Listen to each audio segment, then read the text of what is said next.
What's going on, everybody? Thank you for being here. Appreciate it. What did the Cinema Squad think of the Guardians of the Galaxy Volume 3? We thought it was all right. Thanks. Appreciate it. Have a great night. Okay. Adios. Why are you still here? All right, we'll get more into depth, I guess. We might as well, right? It didn't come all this way for nothing. So, thank you for joining us all. We got our thoughts, our concerns, what we liked, what we disliked, what would we do the same, what would we do differently when it comes to Guardians of the Galaxy Volume 3. The last entry by James Gunn, not just in the Guardians franchise, but all of the MCU. And he's officially departed and made his way over to the DCU. Well, I'm sure we'll get into that a little bit as well, just as an additional side topic there. But it's not just me yapping away with you, of course. It's me and my compatriots of the squad. There is one that we are still waiting on. I will yet to mention his name, but you better hurry up, fat ass man. Was that a subtle enough hint? In the meantime, let's go ahead and bring on some peeps, okay? Got with me the one, the only. I always like starting it off like this because they never know who I'm going to bring in first. The man, the myth, the legend, Anthony from Fever Dreamland Theater. Hey. What's going on, man? Oh my God, I'm happy to be here. I didn't know you were gonna call me up first, but hey, it's live. That's how it goes. I'm doing okay. How are you, bro? I'm doing fantastic, and that's actually my goal all the time. Keep you on your toes, right? Oh well, then you're off to a good start. You're off to a very good start. It's live. You never know what's gonna happen. But yeah, appreciate the fact that you got a chance to see the movie within a good time frame for us to be able to chat about it. Right? Because I went out. I left the house. It was. Did you know there's sun outside and people and things? I don't know. I feel like I don't get out of the house enough, so it was awesome, and I got to see it with my oldest son, so it was great, and he loved it too. So yeah. Spoiler alert! I like the movie. Well, I'm ecstatic that you got a chance to get out to see it, man, and I'm just happy that you got a chance to kind of get out in general a little bit. Guys, catch our new podcast, by the way, which is going to be Anthony Catches Up on Life. It's where we go ahead and let them know about all the things such as the sun, people, other things. Today I mailed a letter. Yeah, we're on episode 209. Can you believe it? So, along with Mr. Twilight Zone himself, we happen to have someone else who knows maybe a different spectrum of the horror genre pretty well, right? Maybe not the Twilight Zone. Maybe not even a zone is what we would refer to it as, but the upside. We got Dan from the Upside. Dan up in here. What's going on, Dan? Hey, nothing much. You? How are you? I'm a lot better now that we're getting this whole discussion going. Want to see what you guys think about this movie and if it aligns with my thoughts. Yes, I'm excited. We shall see. Well, you sound just ridiculously excited. Hold it back, all right? Contain yourself. Jeez. We're trying to be professional here. You're going to make a mess here. Let's see. Dan, I got to ask real quick before I bring in the last member that is here currently. You gotten a chance to see this thing in 40X yet? Yes, I saw it in 40X and RPX. RPX? Yes, it's Regal's like IMAX-ish with like butt kicker seats. So the seats, you feel vibrations in them. And it's a big screen and louder audio. There's too many things. Louder audio and anal vibrations, huh? That's quite the experience. It's weird that they don't have an A somewhere in the title there. RPX. I wonder. Rectal? All right. Anywho, I hope it was an enjoyable experience. Make sure everybody pop over by Dan's channel, find out more about 4DX and all that mumbo jumbo. And last but not least, for the time being, who we've got to tag along and talk about this movie is Jonathan from Man of Movies. What's up, bro? Currently in space. Oh, that's good. I thought at first you were lagging or something, and it was just like... Speaking of anal contusions, is that what you said?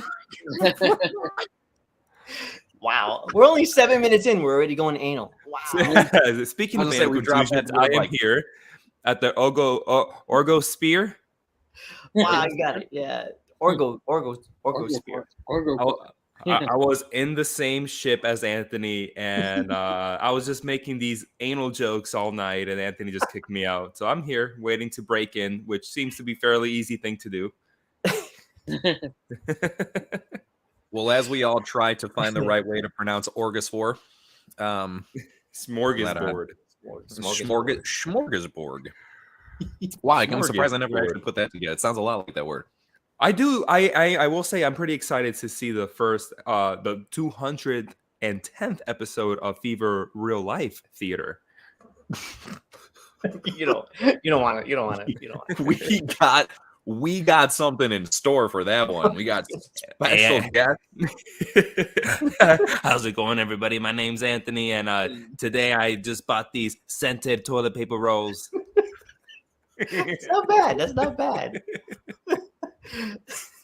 Today I got a chance to go over to Bed Bath & Beyond, specifically the Beyond section. I never knew what was over there. It would actually blow your mind, kind of. It's even some Twilight Zone stuff. Oh, good time. God. Everybody be well. Be well. Be well. Stay safe. Be well. Guardians of the Galaxy. All right, we might as well chat about this hard movie. Okay, so as this discussion is titled, okay, there is a movie, a certain movie that just came out, a Marvel movie Indeed. of the MCU. Phase 5, by the way, because I've heard literally too many people at this point say, so Phase 4 is finally back. It's Phase 5, okay? It's the second movie into Phase 5 now. Come on, keep up with the time here. With that being said, right, so we're 2 movies into Phase 5, and I think that this is actually something I'm very curious to get your guys' thoughts right off the bat, because general, it's a way of me saying general thoughts, but specifically the fact that it's nice to finally have a movie that it seems that we kind of all have a positive takeaway from after, let's just call it like it is, a long streak of not so solid hits. Okay, even if we can squeeze one in here and there, there's been exceptions for sure. There's no doubt about that. But across the board, it's kind of been subpar, to say the least. And it does feel like, again, we finally got a chance to walk away with one where it's, hey, it may not be perfect. Doesn't have to be. We may have some things to go ahead and nitpick here and there, and maybe even some very justifiable complaints and critiques. But it's also pretty damn good.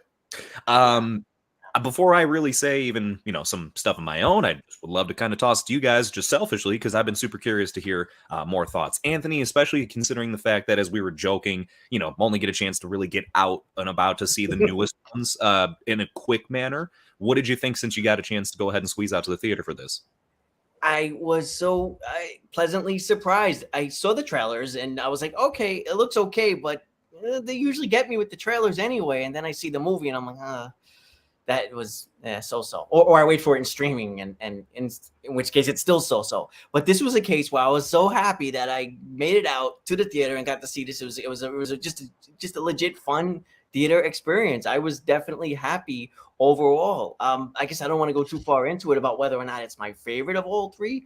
I'm almost torn on it, which is saying a lot because I love the first one. I actually recently rewatched the second one and found that I liked it more. Like in preparation for this movie, I rewatched the second one, and I always liked the second one anyway. But it wasn't my favorite. But yeah, I feel like we have a freaking solid trilogy here. I really do.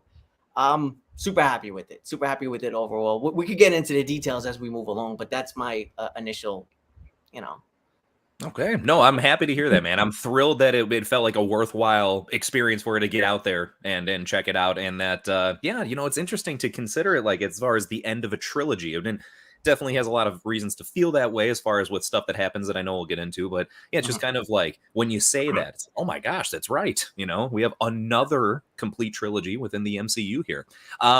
John, I saw your pictures with your family members, especially your adorable little baby, and got a chance to see this thing. What did Francia think of this movie? She was over the moon about it. She wouldn't stop talking to me about it. She was just saying how the intricacies of the humanity that I'm just kidding. She's 1 year old, new viewers. Listen, I think out of everybody here, I have been uber vocal on my displeasure of the MCU after Phase 3 concluded. I was such a big MCU fan, and the beginning of Phase 4 up until Guardians, I just was very displeased, and many times I've said it, Marvel fatigue. That's what I had. Yes, some of them were better than others. Sure, I like Doctor Strange, for example. That was one that I came out saying, wow, like I quite enjoyed this one. But aside from that, a mixed bag. And for me, when it was bad, it was pretty bad. So we're going into Guardians, and Anthony, I'm kind of with you when you tell you about how the trailers usually pull you in. I'm not gonna lie, I'm almost the same way. I'm one of those people that even the trailers for the Marvels I like, and it's almost pulling me in. So I'm one of those people. So with Guardians, I just thought the same thing, and I go into this movie, I come out of this movie, and I go, Jesus Christ. Am I a teenager all over again?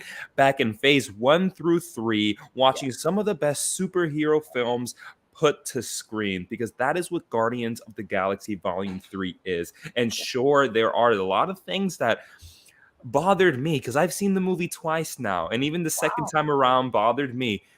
And yet, I've got to say, listen, this film is so wholesome and passionate with its characters, with its finality.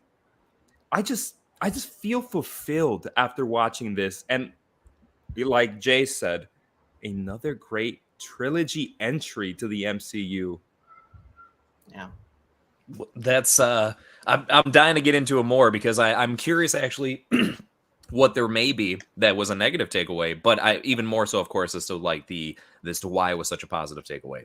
Because I'm super thrilled that was the case, to not just where you walked away with the feelings that you did. So I remember your messages when you first saw it, and it was very short, sweet, simple, to the point. But I was just like, all right, I love the general impression that this happened to leave.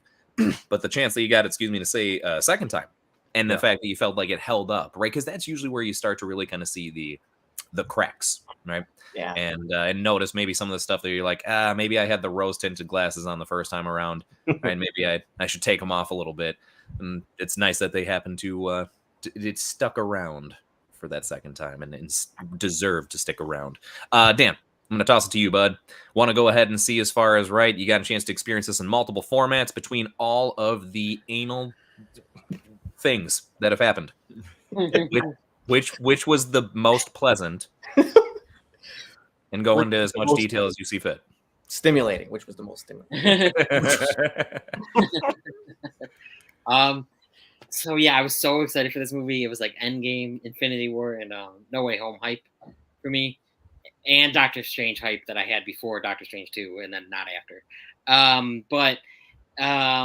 So it was that kind of hype for me, and it lived up. Like I didn't leave disappointed for like the first time in a long time. I mean, as you guys know, I liked Ant-Man and the Wasp: Quantumania, but like it was just fun, and then it's not great. And those trailers actually brought me into that. Like I thought those trailers were really good, and then these trailers I wasn't so into at first, but then I really liked them, and I got so excited, and it lived up to it. It lived up to the hype. Like this, No Way Home, and Shang-Chi are like my favorites since Endgame. And but I'm very happy with it. Nice. All right. Well, I'm glad that at least it's something where we all have positive impressions all together. We're on the same page, and realistically, it seems like the chat here is on the same page as us. I couldn't help but notice, and so I'm going to go ahead and shout out some of them real quick. I will give some general thoughts, but we'll let that bleed into the rest of our discussion once we kind of circle back to that. So first, initially, before we even began this thing, we had Did You See That chiming in with, what's up, bud? Appreciate it. Hey, Cinema Squad. Hope you're all doing well. I think we are. I want to speak for everyone here, but thank you. I hope you're even better, bud. I'm probably asleep as it's 1 a.m. when you guys start. Oh, my goodness. And I don't blame you. I enjoyed Guardians of the Galaxy 3. Best Marvel movie since No Way Home. Can't wait to hear your thoughts. Well, that's something that's high praise right there. High praise because, right, it's No Way Home, Endgame, Infinity War, all those set the bar really, really high. So to say it's the best since that is saying quite a bit. We also got Eric up in here saying, people are saying it's the best MCU movie since Endgame. So he's taking it back even further. But he thinks he might like it more than Endgame. Wow. Very, very hot take. Shiitake mushrooms, bud. That is saying something.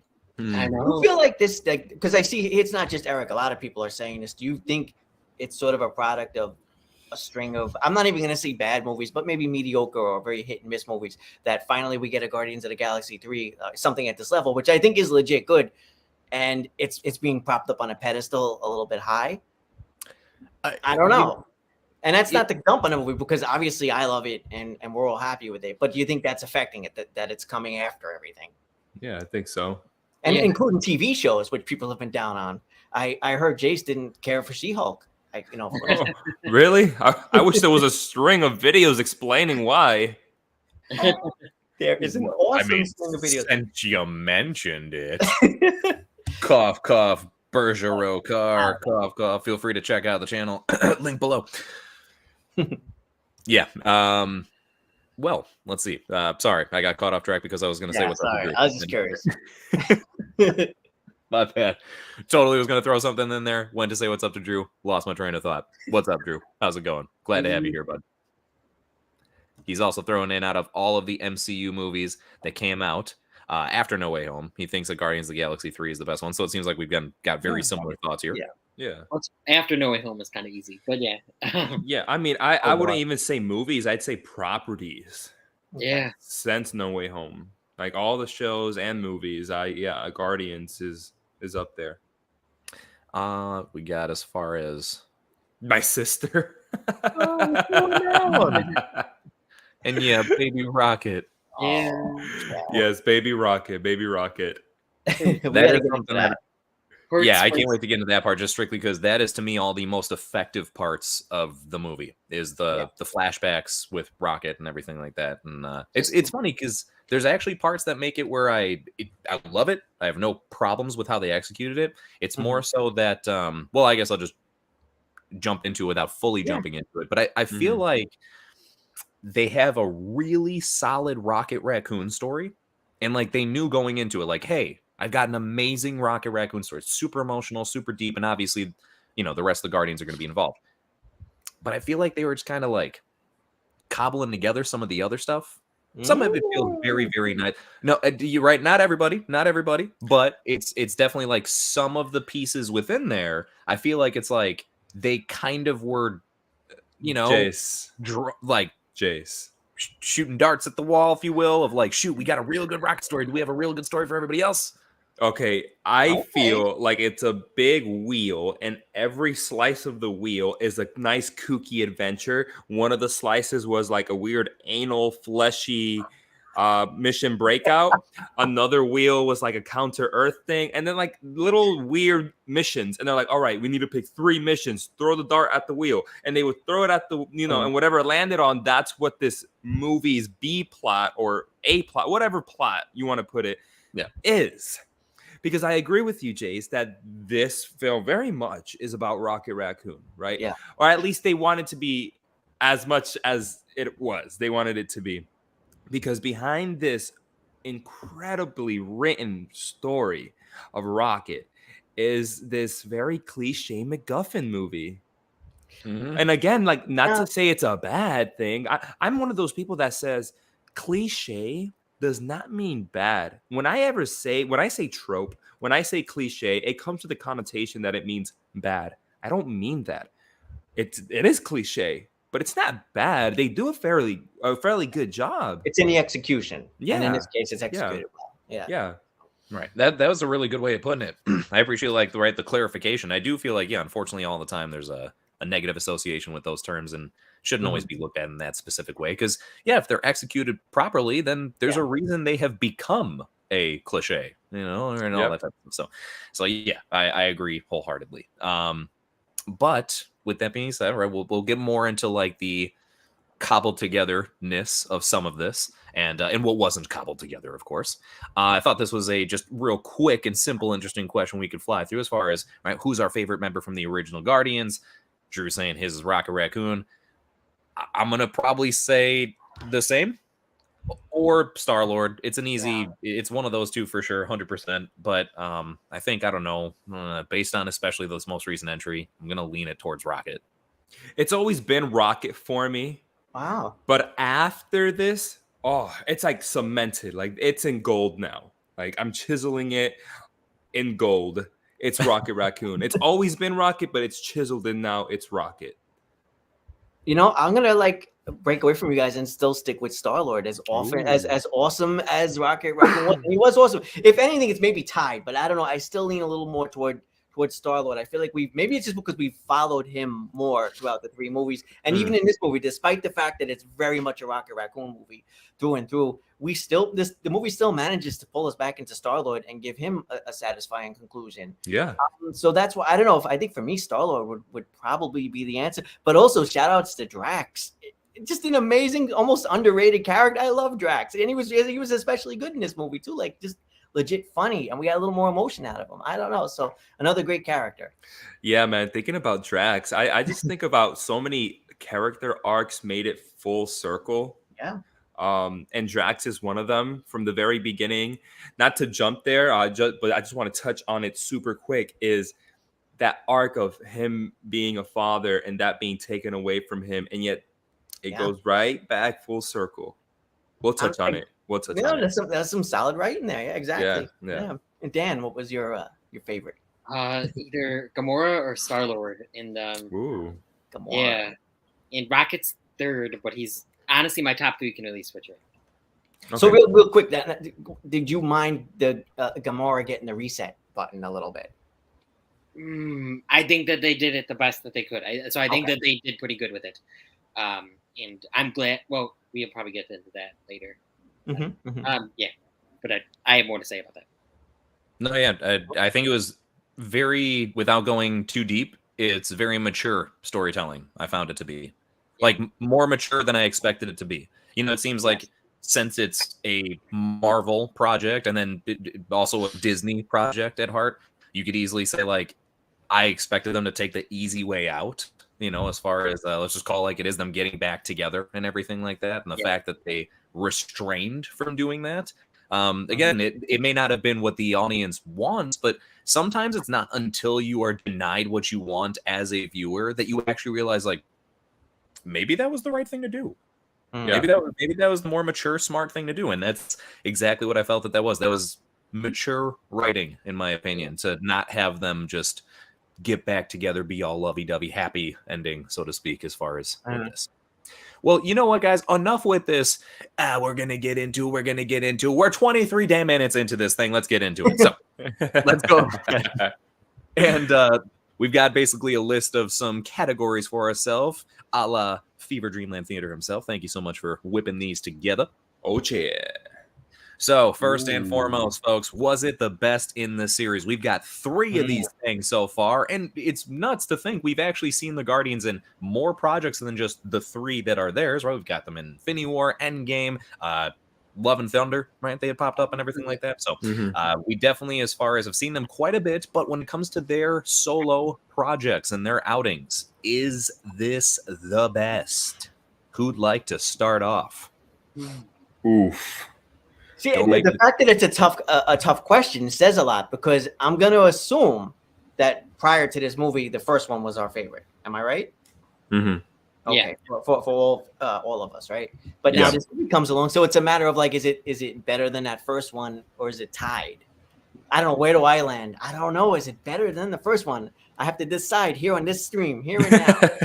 I'm just gonna throw it to one of you other guys while I think about it. Yeah, I'll say it. I still like the first one more. Wow. Okay. All Yeah, right. even though this one got me in my feels, man, like never Right in the before. feels. Like, yeah, like something I haven't felt since the end game.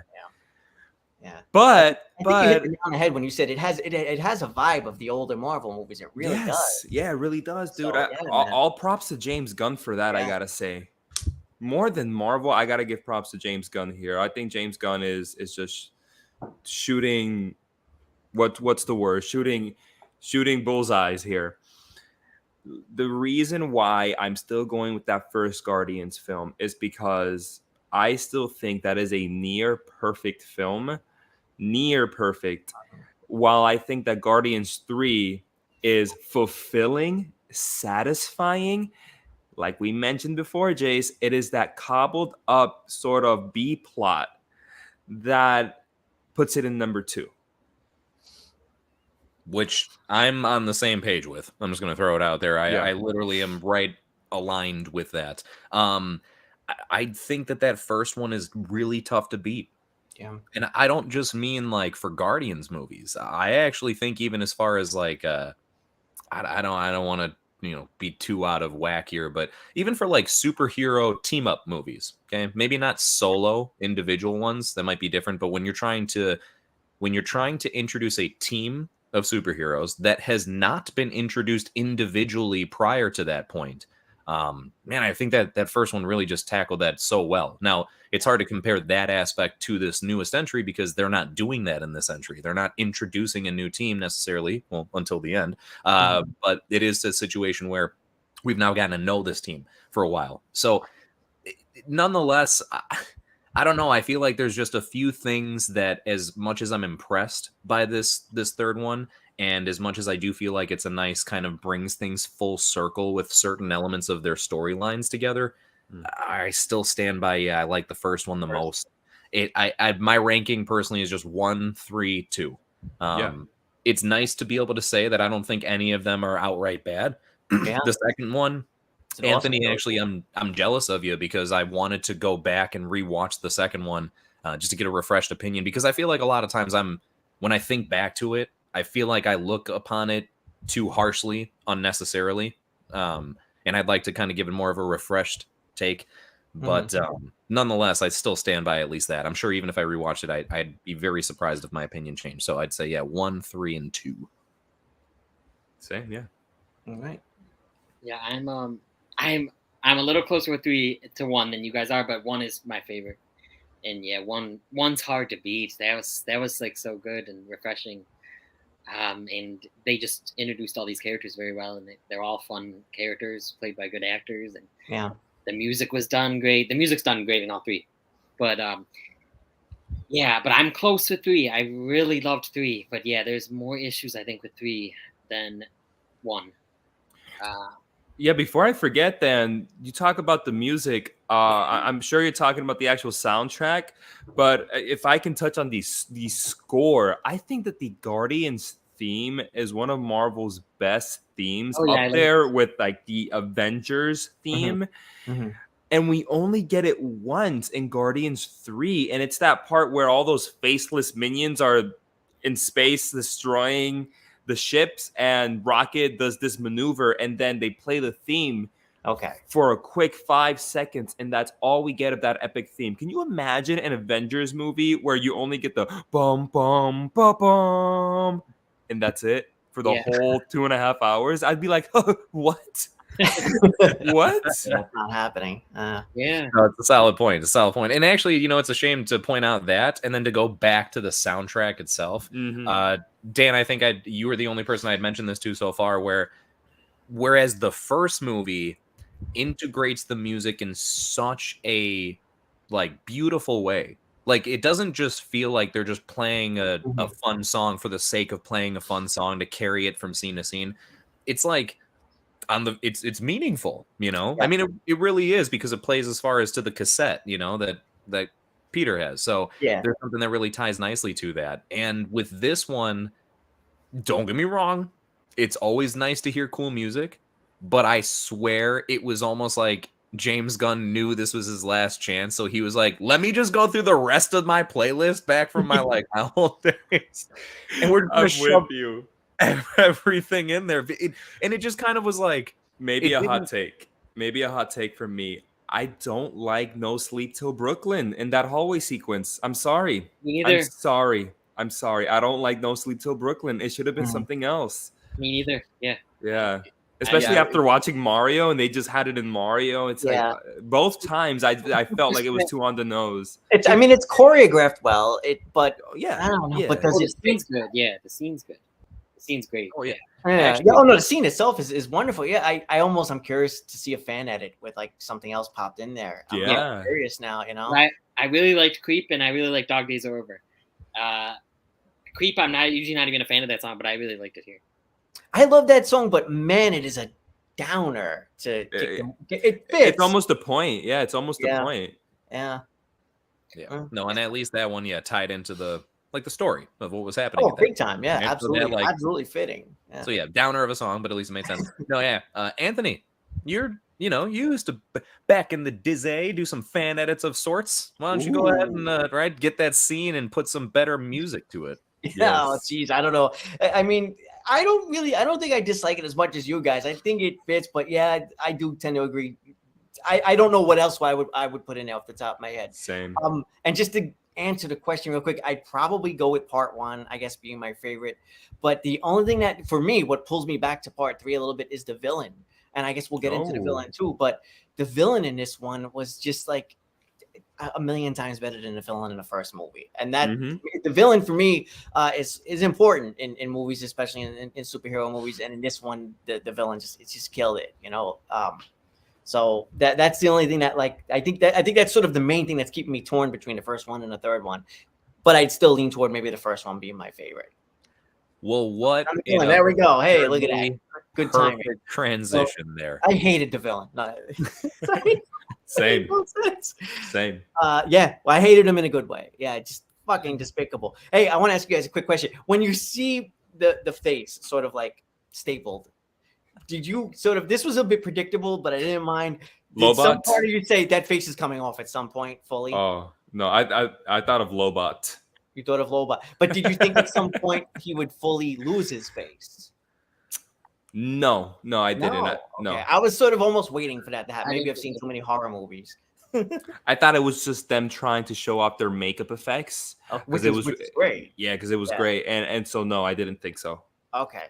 Did you think that when they took his face off for a brief moment, they were going to say like something and then he was going to reply with, "And I would have gotten away with it too if it wasn't for you damn Guardians and your stupid wreck." I'm so glad they didn't go that far with the humor cutting the moments. I'm so glad they didn't. Although part of me does want to see that. Hey, maybe there's another fan edit they make. Jesus Christ, that was such a Scooby-Doo moment thinking about it. What's a Scooby-Doo moment? One thing I just want to say about that, and then I'll shut the F up because I feel like I'm monopolizing it. That was a straight up horror moment. Do you guys recall seeing movies as kids and you'd see a superhero movie or a fantasy movie and there'd be one particular thing that just really stands out? I feel like this is that moment that certain kids are going to be like, little like younger kids who saw this, oh my god, that part at the end when the man lost his face, that like gave me nightmares. Absolutely. I think we're so desensitized, but they straight up showed his face gone, face off. So, no, yeah, it is a bit much. Like, I'll put it this way: when they showed it, even I for a quick moment was like, whoa, right? Like a back in my seat type of moment type of thing. Yeah. So yeah, no, I'm right there with you, man. I bet there are some kids that can thank James Gunn for their nightmares they'll have for at least about a week or so about that face, maybe even longer, even longer. As far as with the mask, I guess, right? The face that he had on. I also couldn't help but think that it was. I don't think that this was a callback in any way, shape, or form because there's Marvel, and then what I'm about to say is DC. But I couldn't help but think also about there's like from the comics where the Joker. There's like certain comic lines where he's cut his own face off and then like sewed it back on. So it also reminded me of a less gruesome version of that. Right, I've forgotten about that. I think it might have been with the DC 52 relaunch or something like that. I think he may have lost his, or he cut it off, like you said. Yeah, Or I think somebody cut it off or something. I don't know. The point is he sewed it back on. Yes. Yeah. What would have been interesting for Marvel to do so that moment wasn't so jarring is slowly throughout the film maybe show that it is a mask that can shift a la Vincent D'Onofrio and Men in Black. Okay. Because you know that big roach alien monster was in him like a shell. And as you continue through Men in Black, you could see it's slowly just getting worse and worse because like as he's moving and stuff is shifting. And you could see like, oh, it's like he's wearing a mask almost. Yeah. So it would have been cool if they would harken back to something like a Men in Black just to pay some homage to a nice little alien movie, right? And have him maybe when he's like angry and he has one of those hissy fits, which he has a lot in this movie. You could see like his face kind of contort, and you can see like maybe his eyes a little droopier than normal or something. Right, setting up to that a moment. little more foreshadowing. Yeah, that would have been nice. That would have been nice. Okay. Although, yeah, I guess you could have argued like, how come you can literally create countless life forms like a god, and yet you can't properly sew your own face? I mean, you could say that is also the point. That's part of his own conflict is that I am this god of sorts, and yet I couldn't figure this out. I do like that. Like that. Eric brings up a pretty interesting point here real quick, not to get completely off the villain, but when it comes to traumatizing things, he says, I think the even more traumatizing image is Peter's face bloating when he's basically dead in space. Yeah. I did not expect that, like them to go that route. And I truly thought in that moment, out of all the people that I thought could die in the movie, I was like, yo, are they actually about to kill Star-Lord? Yeah. I thought he was done. I thought that was it, and then I was starting to feel bad. I was like, fuck, we're losing Star-Lord, but okay. Because I was expecting at least one or two people to go. Same. So that got me that moment. Yeah. But he is half celestial, so well, well, is he not any from the second one at the end of the second one? Well, he doesn't have so he doesn't have the powers anymore, but he's still half celestial. I would assume. That's you know. Yeah. I would like think, if my father were to die, I'm still Puerto Rican. You know what I mean? At least I hope so. Someone comes by and just be like, we're really sorry about your father's passing. Also, we got to revoke your Puerto Rican card. Oh my You're going to notice in the next few weeks that your melanin's going to lighten in tone a bit. And I'm going to look a lot more like Jace. It's a good thing. Default character. Default character. Also, can we go ahead and take this opportunity, since this was brought up right here, and then we'll jump back as far as into the villain, of course, but can we take this opportunity to acknowledge how dang ridiculous it is that even happened to Peter Quill in that moment? Oh, you mean because of where did we land on that like Peter that he left his mask back on the ship? According to James Gunn. Yeah. I don't mind that that's the case if they would have simply acknowledged that in the film. Like, I shouldn't need a tweet from the director after I've seen the movie to confirm something in the movie. Right? Like, I'm sorry, but that's just silly. You could have easily, and honestly, guys, they had the perfect opportunity. They took the time to showcase that he was a drunken mess at the beginning of the film. Why not just showcase that, like, or have a line that's like he's looking for and everything? It's just like, and someone even says, like, would you forget it when you were drunk again? And just like, you know, maybe he's like, shut up, I'll be fine. That's beautiful. Yeah, that's totally organic. It's in there. Yeah, he lost it while he was drunk. Whatever. Yeah. Although I think it broke in one movie. They showed it broken, but then they showed him he had it again in like a later. Well, but that's the other thing that they could have done. So, right, simple fix is number one. What I threw out there. Simple fix number two is just showcase that he has it with him, and in the battle of something, right, have Adam Warlock. You know, right, just go ahead and just, even though he's the one that saves him at the end, so it'd be kind of funny, but still nonetheless, like, have it be where somebody breaks it, and that's why it's not there. And then also, not just his mask, his rocket boots. Like, dude, what your two main things other than your space pistols that you're known for, like you don't bring your main things that make you for no reason whatsoever. Yeah. And you can't even make the argument if someone were to say, hey, you know what, forget story-wise, Chris Pratt really wants to show his face. Bro, Yeah. he does regardless. Even in the very first movie, it's mostly him. The mask is only on when it needs to be. It's like that nanotech Iron Man technology, so it's not like it's on 24/7. So it's kind of silly, if you will. Like, again, with everything taken into consideration there, and since it's such a, you know, heart-stopping moment, that there's not a little bit more to kind of pad that, if you will, throughout the story. So just thought that was missed opportunity. Yeah. But back to this villain, dang it. Yes. Yeah. Yes. Is it just me, or did anybody else notice some resemblances to what could be considered a variant of Kang, perhaps? Hmm. Ooh. I How cool could that be? Yeah, I mean, now that you say it, I don't know if they'll actually pull that trigger, Jace. But I don't think you, so either. yeah, but you saying that, yeah, I do too. Not just with the color scheme, but even with trying. The only difference here is that it seems like Kang at least wants to just freaking destroy, while this guy wants to create. Kang wants to conquer. Yes, yes. He doesn't necessarily want to destroy everything. He wants to be in control, like rule over everything. And think of it this way: create like a perfect society, maybe a perfect universe, a perfect multiverse, whatever you'd want to call it. But kind of like how, you know, He Who Remains was just chilling out because he had his perfect timeline, right? True. So maybe this is just that on a lesser scale. Because what did he really care about, right? All he really wanted was to just create a perfect civilization, you know, on a smaller scale. He didn't really want to like rule the entire universe or anything. So I did find it to be, even if they don't go that route, because I agree wholeheartedly, I would be utterly shocked if they did ever reveal that to be an actual thing. And I actually feel like in a way it would kind of take away a little bit from what it was, but that's actually kind of what makes it funnier to me. Since you know you're most likely not going to make that connection, it's almost, I don't want to say silly, but it is almost humorous to draw that many connections. You know, like, even if you could say, yeah, but, you know, this movie might have been written before they knew any of that stuff was going on. Fair. But you had plenty of time to look it over as the production of all this stuff is going on. And no one at any point was just kind of like, hey, this guy's super similar to Kang, kind of, sort of. Did you ever, a little bit? No?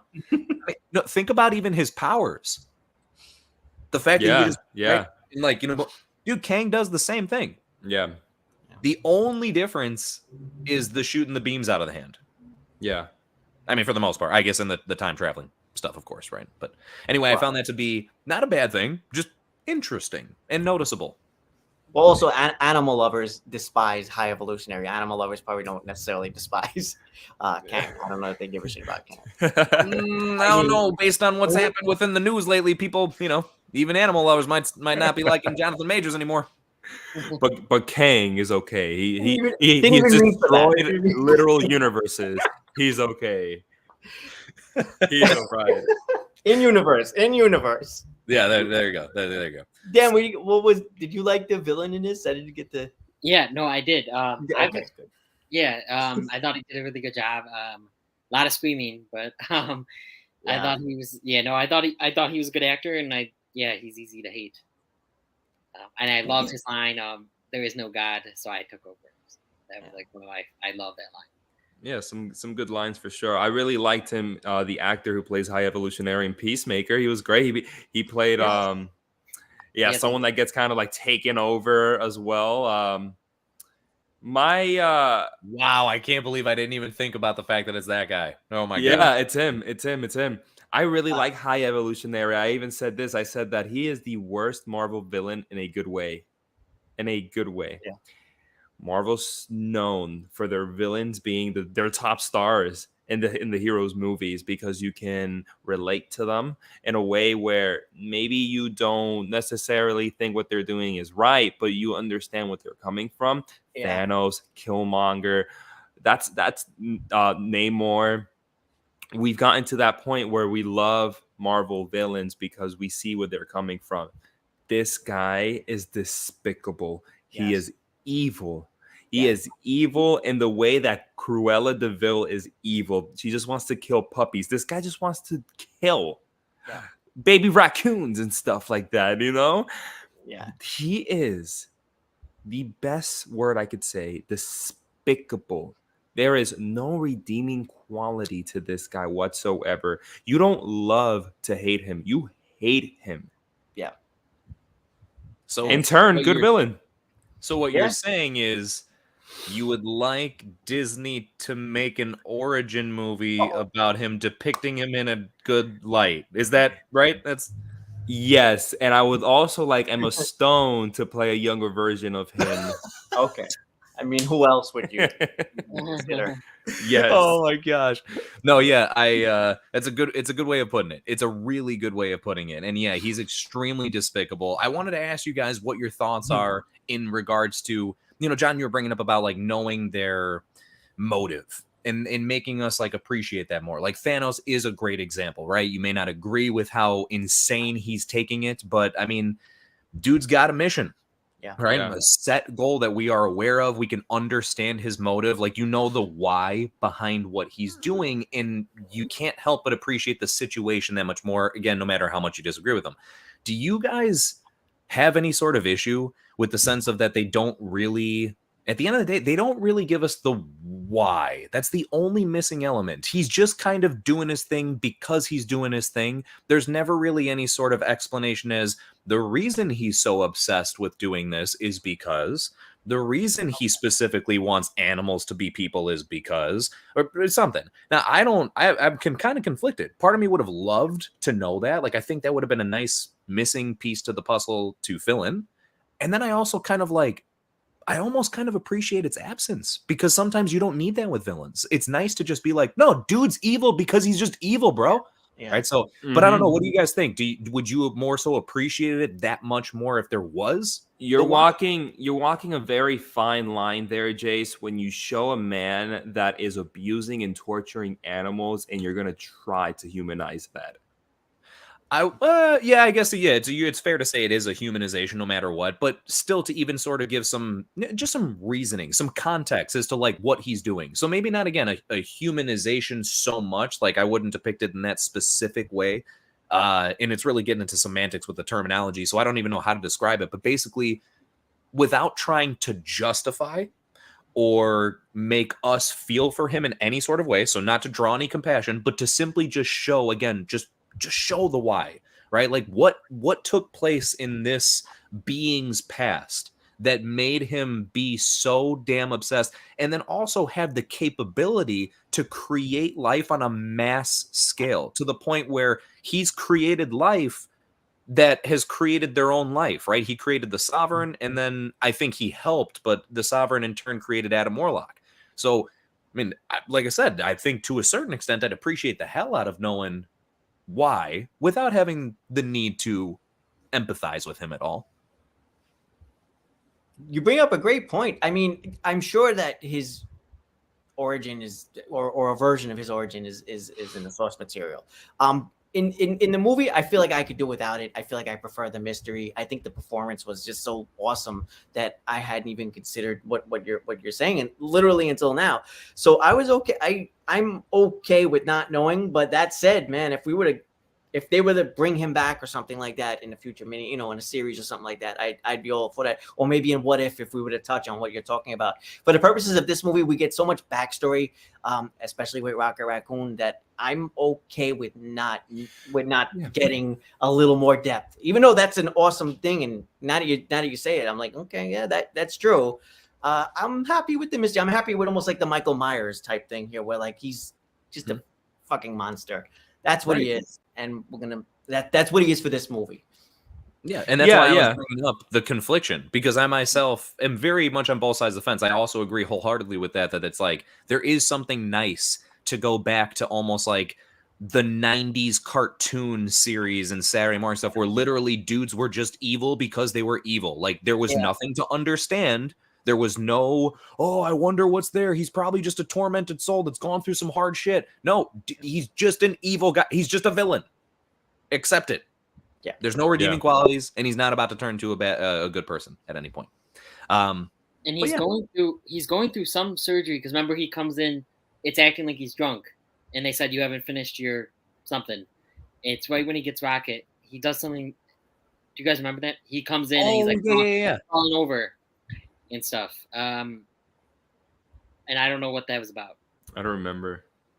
Yeah, because that was before Rocket did the stuff to his face. Rocket, yeah. So yeah, it couldn't have been like as a way to try and put the face on her. That's a good point. And like, you mean? Oh, I think I know the part you're talking. He comes in and he's angry at Rocket, right? Because he was able to. Where's P9? Yeah, and then I think that's when he's like, how did you know? Like, how did you know? Yeah. Okay. Yeah. And then I mean, Peter, I almost feel like we missed a beat there or something, or deleted scene or something. Now that you mention it, I'm wondering if we did. And then Peter says, not that this matters. Peter's probably just insulting him, saying whatever he could say. But he said, "I'm tired of blah blah blah with mommy issues going up." Like he says that kind of stuff. It could just be Peter insulting him, but maybe there's a scene where Peter finds out something about him. Yeah, and sometimes stuff like that, if it's cut, there's remnants of it in the movie still somewhere. That scene that you're mentioning, Dan, is also a really good excuse as to saying like we really don't want to get into this guy's motives or his origins, and so we're gonna have Star-Lord in this scene go, "Oh, I don't care, because he's speaking for me. He's speaking for me. He's like, I don't care, bro. I just saw what you did to Rocket, my guy. I don't care." It is tough to have any sort of compassion whatsoever for him. You know what I mean? Like even if something terrible did happen, like when they pulled that face off, I was like, yeah, dude, you deserve it. Yeah. What do you expect? Can I? And that's how you know the villain did his job, because he gets it so bad in the end. And you're like, oh, good. Like you're sitting there. It's like the end of Hostel, and you're like, yeah, go ahead, let's get the torture going. This is it. I have an issue here with the actual direction, because it just reminded me that scene with Peter Quill, it ends with him and Groot killing the scientist guy, right? He kills him in cold blood, basically. With the water, which is very dark. This whole movie's dark, but we get to the end with the whole face mask reveal, and Rocket doesn't kill him, and Drax asks him why, and he says, because I'm a guardian of the galaxy. My guy, Star-Lord just killed a scientist not too long ago. What do you mean? And he's the leader of the Guardians of the Galaxy. You're not like, what do you mean? Because you're a guardian of the galaxy. If anything, the fact that you're a guardian of the galaxy means you should kill his ass. Yeah. Yes. Yeah. That's a good point. That was was so weird. Thank you so much. That bothered me incredibly. I literally, you know what that made me think of? Moon Knight. Okay. In what way? Because it's a copy and paste moment of what happens at the end of Moon Knight. Moon Knight, I don't remember. He doesn't take out the villain. No, right. At the very end of it, he has the perfect opportunity to take out the villain. And then with no reasoning behind it, after he's already been proven to kill other people, right? For less reasons, it decides not to kill him because it's like the heroic thing to do, right? They're making it seem like he took like the high road or something like that. And it's like, whoa. It seems so bizarre, not because, like what's wrong with taking the high road? It's a completely out of character move. Yeah. It's inconsistent in this instance. That's the problem. There's nothing wrong with the high road. It's great, but you have to set it up. You have to have a character who takes the low road the entire time. He's like, no, at the end he takes the high road. That's what makes it meaningful. Whereas here, unless I'm missing something, maybe I need to think on it a bit. It does feel a little out of place. Well, because it's not just Star-Lord, it's literally all of them. All of the Guardians kill people. They're killing people. Yeah, right. You know what I mean? Like it's not any cheering them on. New. Yeah, it's just even Drax clothesline an innocent guy on a motorcycle, knocks his ass out, and then he like knocks the crap out of this little girl. You know what I mean? Like violence is throughout this movie in an inhumane way, and yet he doesn't kill the worst person in the galaxy.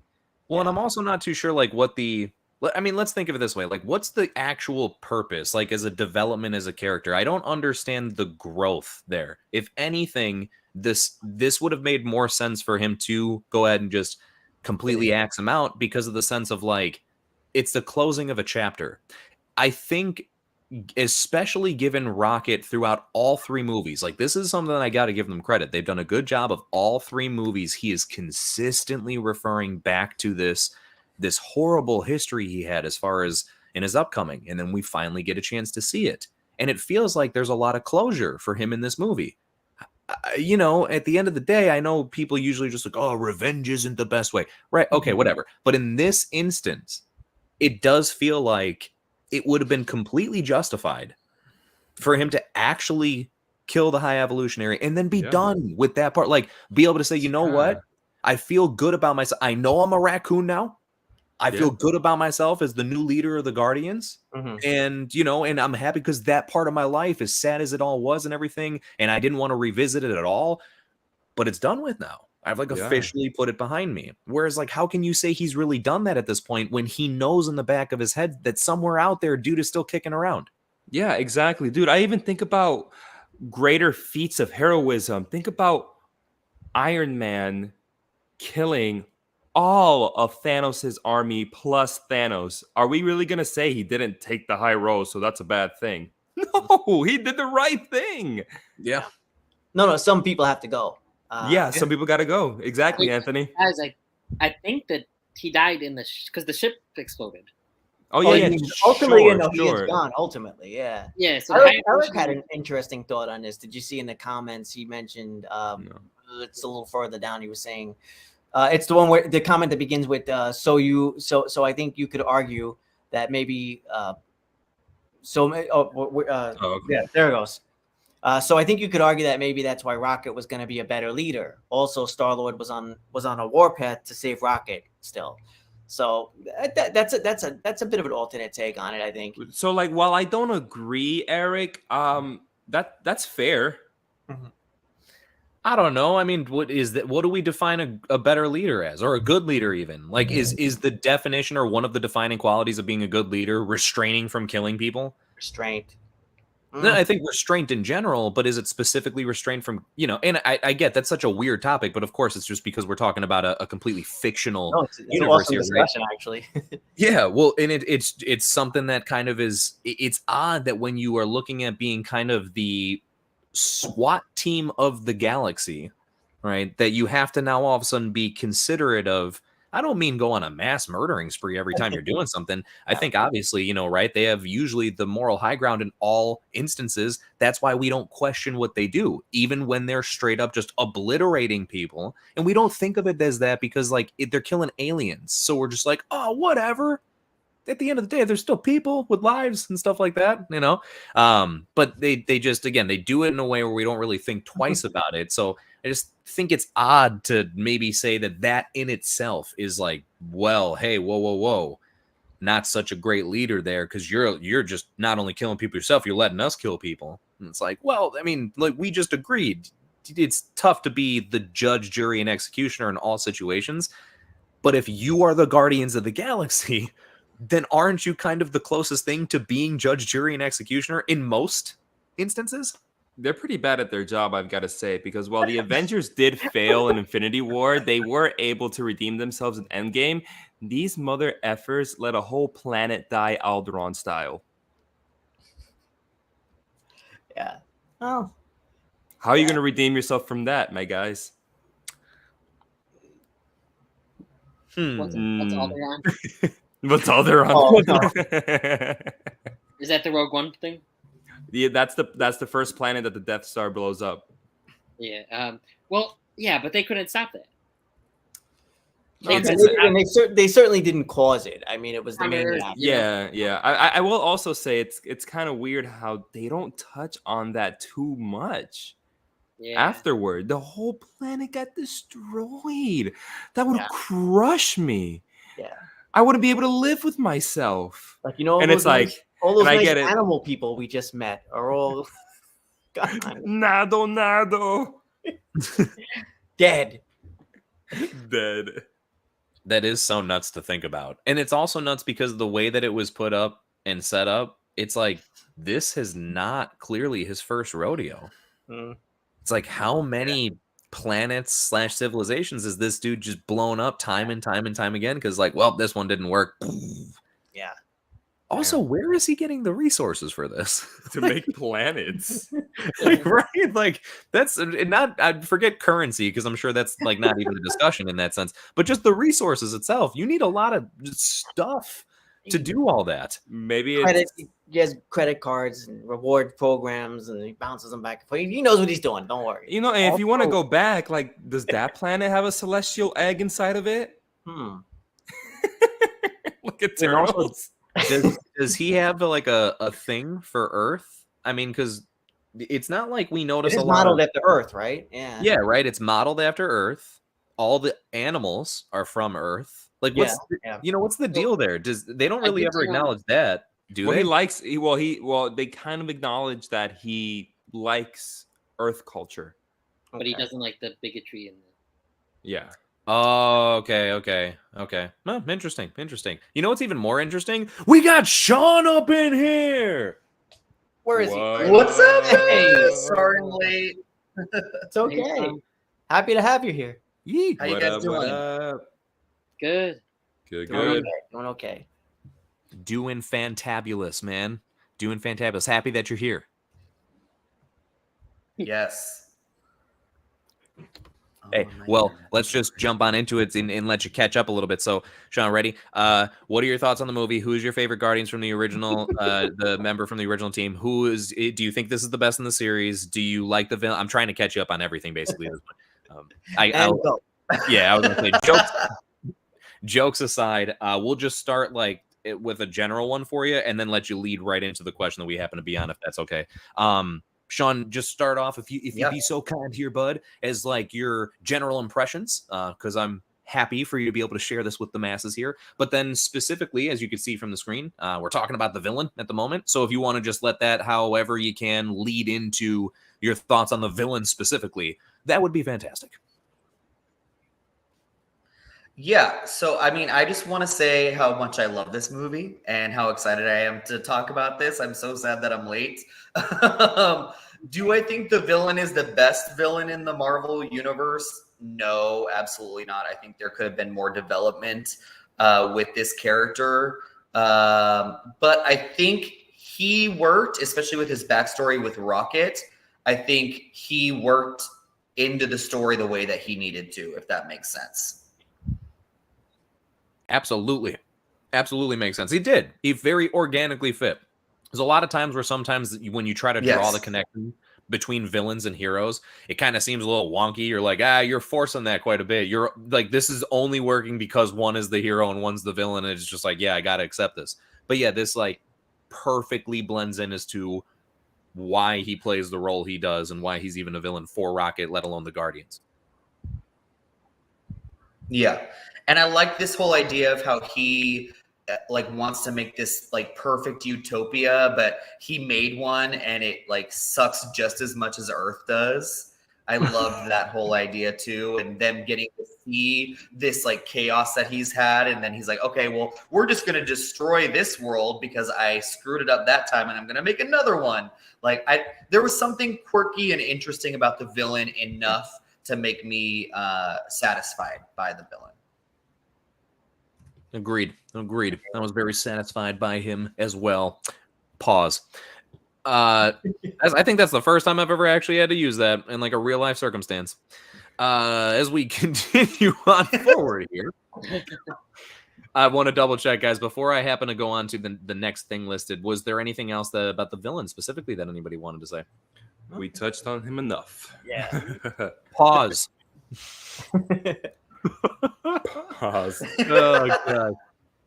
As far as thoughts on another character in particular, all right, going to jump into this one here, hold on. Adam Warlock. I'm going to just fire off right away with this one and just kind of dive into it and say I think he was the absolute most underutilized character in the entire movie. I don't have an issue with the casting, which I did at first. Like when he was first announced as a character, I was like, Will Poulter? I've only really seen him in comedic things. And to be fair, he kind of has like a comedic angle with the character in this movie. But nonetheless, I actually didn't find that to be ineffective. Right? I thought he was good within the role. I thought the way that they showcased his power set was really cool, and was just the tip of the iceberg of what he's capable of doing. He's very much like a space Superman in a way. But this is part of what we were saying earlier when it was like, man, they have a really good Rocket story, and then it's like they just had to figure out what to do with everybody else. If there is something where I know we all are a fan of pitch meetings, and one of the things in pitch meetings that was just nailed perfectly was they make it seem as though like, all right, so I've got this really great story. It's like, hey, so you hinted that Adam Warlock was going to come in the last one because he was shown at the end of the last movie. So is he in here? And then he's just like, oh shit, like that's right, I gotta write him in here. Really, if you take out him injuring Rocket in the first place, which easily could have been replaced by another henchman, things, right? So true. Other than that, he doesn't have any sort of integral role to play in the movie. Like his presence is very much an oddity, and I'm not gonna lie, as much as I'm okay with him being a Guardian at the end, the fact that he is one also kind of makes little to no sense. He saved Peter Quill. Other than that, it's kind of like, what really was there as a redeeming factor? Again, no issue. I wanted him to be a member of the New Guardians, but it's just like it doesn't work. So I don't know. Am I alone in that? Dan, I'll throw it to you first. I didn't have as much of an issue as I expected from hearing people's early reactions, but yeah, I thought he was definitely underused, and especially from how I know him to be. Like I haven't read the comics, but I knew he was an important character. They hinted at him at the end of Volume 2, and then it's almost like James Gunn regretted hinting at him at the end of Volume 2, but then I was like, well, I need to have him in here. But I do like Will Poulter. I do like him as an actor, and I liked him here. But yeah, no, a lot of his stuff could have just been anyone. Yeah, or just not been there. No, yeah, seriously. Yo, when it comes to Adam Warlock, it really is disappointing knowing where Adam Warlock comes from, right? I was talking to some of my siblings and telling them that Adam Warlock, the closest thing to have you guys understand is he's almost like Vision. And how Vision is done so perfectly in the MCU. Maybe they didn't want to do a carbon copy, sure, but he's very much like Vision, this sort of like philosophical being of sorts. And he's not that at all here, okay? No. He's not. Going into Guardians 2, that setup for Adam, to have this be the setup, I thought the actual introduction was fine, like him just kicking their ass. That's so cool. He's gonna come back. Ooh, all right. Like, let's see where we go from here. Just a bunch of like just hit or miss jokes after that. Yeah, he comes in, goes out, comes in, goes out, and like Yes. one time at the end, right before he fell, I was like, oh, this guy again. Like it was just being annoying. He just kept coming in. Yeah. You know what I think actually could have been we brought up like an easy fix before as a way to kind of make up for Quill not having his mask and stuff like that. Another easy fix that could have been here to make them more important in the storyline. So not just Adam Warlock, but the Sovereign as a whole. They actually even hint at this. So the fact that they don't really run with it is kind of surprising. The Sovereign is very focused on trying to find Rocket before the High Evolutionary, because he basically says, he's like, if you don't find him, I have no need for you. Right. And just like willing to wipe them from existence. Yeah. I think all they really needed to do was, because they already have them where they're kind of on the run, if you will. I guess if you want to put it that way. They're also in search of things, but also like simultaneously on the run from High Evolutionary in a way, as well as trying to get to him, but more so sneak to him. I think it would have been nice to just show like a dual angled approach. So not like High Evolutionary and the Sovereign working together, like they're like competing in a way, right? The Sovereign knows like we have to get Rocket first, like as desperately as they can. So they're trying as much as whatever they can do to go after the Guardians on a consistent basis, while you simultaneously have whatever High Evolutionary is trying to do to get to them. And it would have just been this interesting kind of escape act as they constantly are trying to get away from two different parties that equally want them. And like I said, it would have made it where they actually played more of a a worthwhile part. That would have been cool. Yeah, like you said, they did hint at it. Like there was one line I think where he was like, "We have to get him before them." But yeah, that would have been really cool with Jace. I still go back to how much I wanted them to humanize Adam Warlock like they do Vision. Mm-hmm. Be that person. You know how you know how Vision was supposed to in the comics. Vision is evil, and he turns into a hero.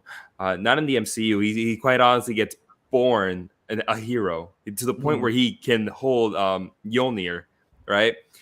It would have been cool if Adam Warlock was the Vision in the comics, the one who was born to be evil and does it and sees through the way he was made and the humanity that is within him that no, this is wrong. I need to and kind of just dissecting that himself. That would have been cool. I don't mind jokes.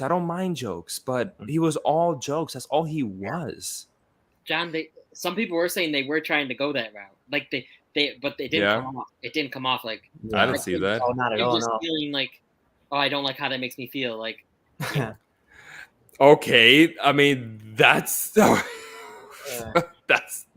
that. Okay, all right, sure.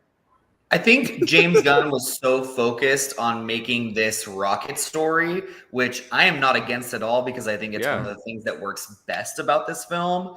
But because he was so focused on Rocket, he did forget, like, we are introducing this character and let's make this a valid character that's worth the buildup into him becoming a Guardian.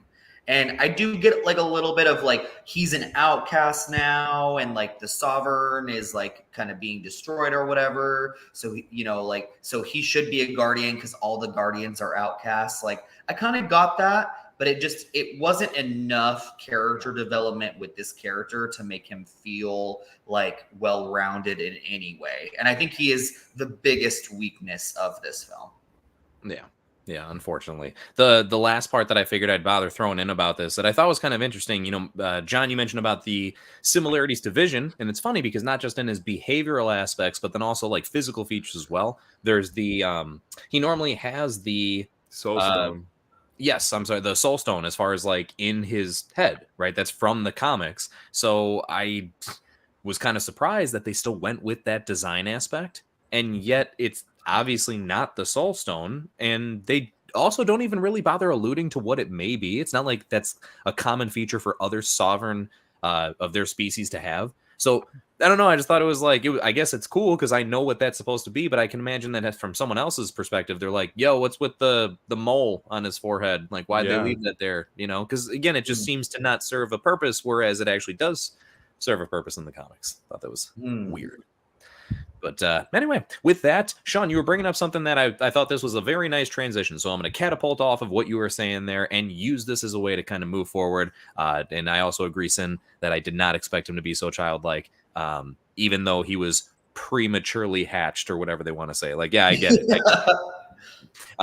But, you know, Shawn, you're bringing up as far as this being a very much a Rocket movie. I was echoing those same sentiments earlier. This is a very well done Rocket movie, and it's because of those, a lot of the emotional aspects of the film that I think make it really hit hard for a lot of people. And so that's something where it just so happens to be a little bit of a subject that we have here, right? Did those emotional elements really work?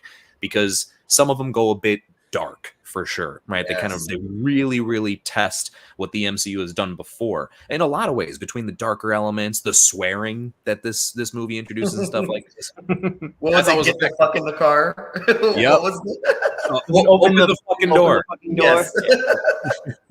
I absolutely love that. Absolutely love it. And that's something I saw the clip of it beforehand, didn't ruin it for me in the movie at all. Like I knew it was coming. I was like, bro, here it is. Here it is. Ah, that shit's hilarious. So emotional elements. I'm going to go off and just start off this conversation by, I think we probably are in a unanimous agreement to say a big, enormous yes. Yes. The emotional elements are probably the single-handed most effective part of this story. Like, there is no denying that, even though we have been making references throughout the stream, that it seems like the story surrounding Rocket was maybe a little pieced together, cobbled together, if you will.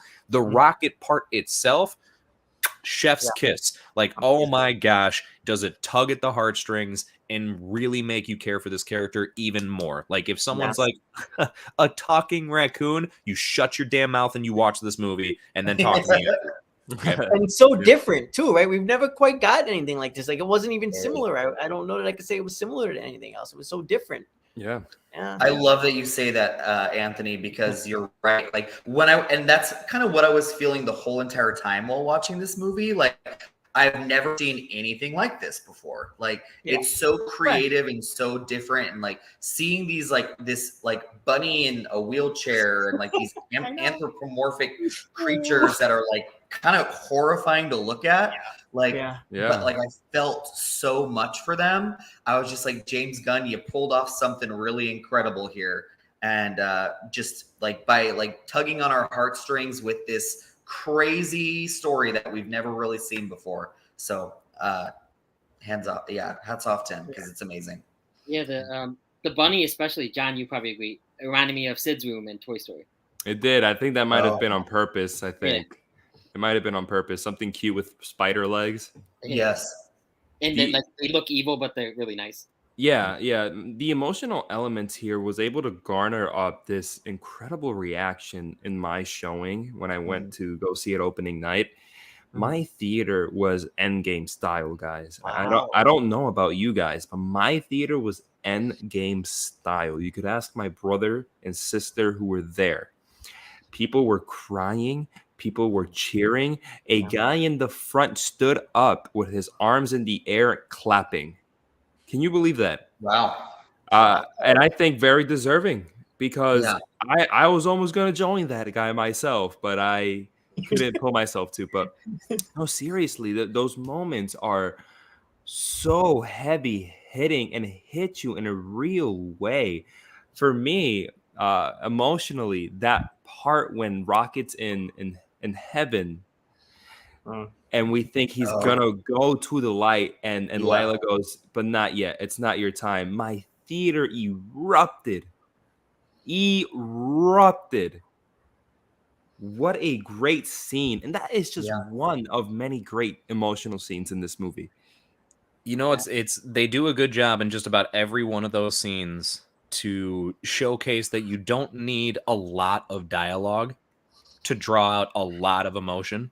Yeah. Because, you know, there's very few things that are said. Like, for example, probably one of the parts that like I didn't see it coming, and it didn't necessarily, I'm not going to say it's one of the moments that got me like choked up, because there were a few, but this still, like, when it happened, it was one of those like, oh my God, I'm so ridiculously sad now. Yeah. I think it's like the moment when Rocket's first captured, and they first do the surgery on him and then throw him into the cage with all the others. And what's the otter's name again? Lila, right? She starts like talking to him, basically, you know, trying to like soothe him or whatever, like, hey, it's okay now. And you could tell he's like so scared and doesn't know what to do or how to act.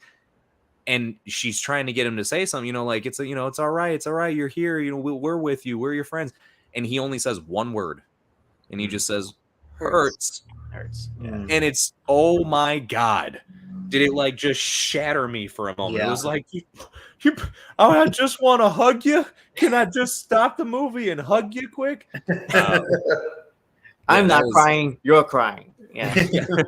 No, and so it's just, and again, there's a lot of that, right? They don't need too much to convey so much throughout that. And I think, you know, there's a lot to take away as far as notes from like other people making things when you watch stuff like that. You don't need to necessarily maybe take it in such a dark angle for all the time, even though I think this is like, yeah, it's dark, but I think sometimes people are putting too much hype behind that. It's like, chill out. You know what I mean? It's like, I get it. It's because it's got the animal stuff. And yes, that is tough to watch. But you know what I mean? Other than that, it's like, all right, calm down.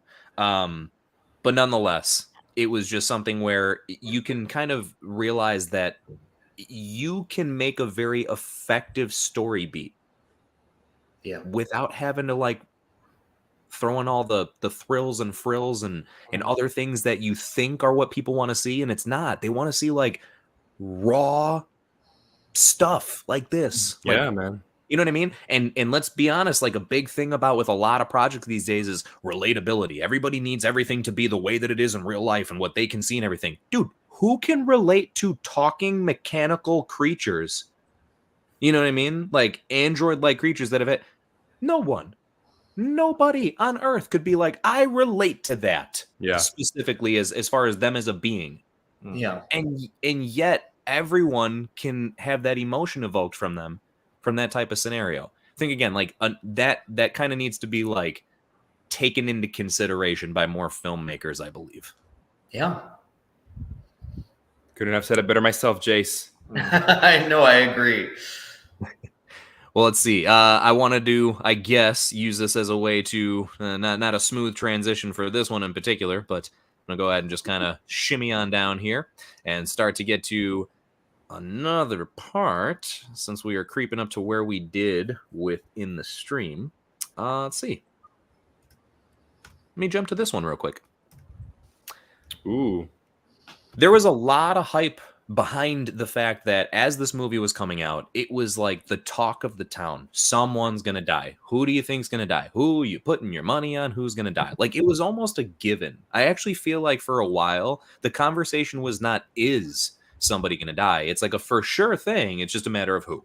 And the entire time I had my money on Drax. Like, I swear, I would have been like, yep, give me a bet, full thing on Drax, because Dave Bautista's made it very vocal. He's not looking to come back to the role. With that being said, no matter who the guest was, right? Everybody lives, for better or for worse. Obviously, probably for better. And it's nice to see everybody make it. But what do you guys think, right? As far as like there being no, I don't want to say no repercussions. There still seems to be growth here. But what do you think about the fact that nobody met their demise? I guess I'll start here. I also thought Drax was going to be one I would have put my money on with the whole thing with Dave Bautista. I was also one that, I was one who didn't believe Rocket was going to die, like many people did. I just thought it was a little too obvious and they were going to do something to save him. But I for sure believed in my heart of hearts someone was going to die. And none of them did. And I'm okay with it because of the way they decided to end the movie. Yes. If they ended the movie any other way, just a cliche happy ending, I would have came out, with my same pros, but maybe that would have been a con. But the way they ended it, I mentioned in the beginning, fulfillment. It is fulfilling. Yeah. It is a story where from the first Guardians goes all the way around, and just like Star Wars, it's almost like poetry. Yeah. And they were able to end it like a beautiful poem. I am so happy. None of them died in hindsight. So glad that they all lived on. And yeah, sure, they're not together, but they're on their own adventures now. And it's bittersweet thinking about that, but I'm okay with it. Yeah. It's like a very bittersweet reminder that, nothing good lasts forever. Yeah. But is that necessarily like a horrible thing? Like John, how you were saying, it's still nice. They're having their own adventures now. They're still having their own lives fulfilled in different ways. Maybe you could say even more so than when they were together for a bit. Like they needed to be together for a while, but that was needed to now let them blossom into what they're doing. So yeah, it is quite a beautiful way of looking at it. Yeah. Sean, what do you think? Yeah, I was gonna say, unlike with Scream 6, I'm happy all the main characters survived. Because everyone has a purpose at the end. Like, it's not like everyone just lived just to like have them live for another sequel. I felt like with Drax, and I did also think that Drax was going to be the one that was killed, but they gave him a purpose, like that you were meant to be a father. Like that really, that struck a chord with me emotionally as well, because we think about him and his daughter and everything. And the fact that that's what he's meant to do. So we're given a purpose for all of these characters, even if they don't show up in new iterations. There is a fulfillment, like you guys said, that like they're going to go on and do like amazing things separately outside of what we actually get to see. And in that way, I do feel like it is poetry. And I think that, there's a reason that these characters survived in their way. Yeah, definitely.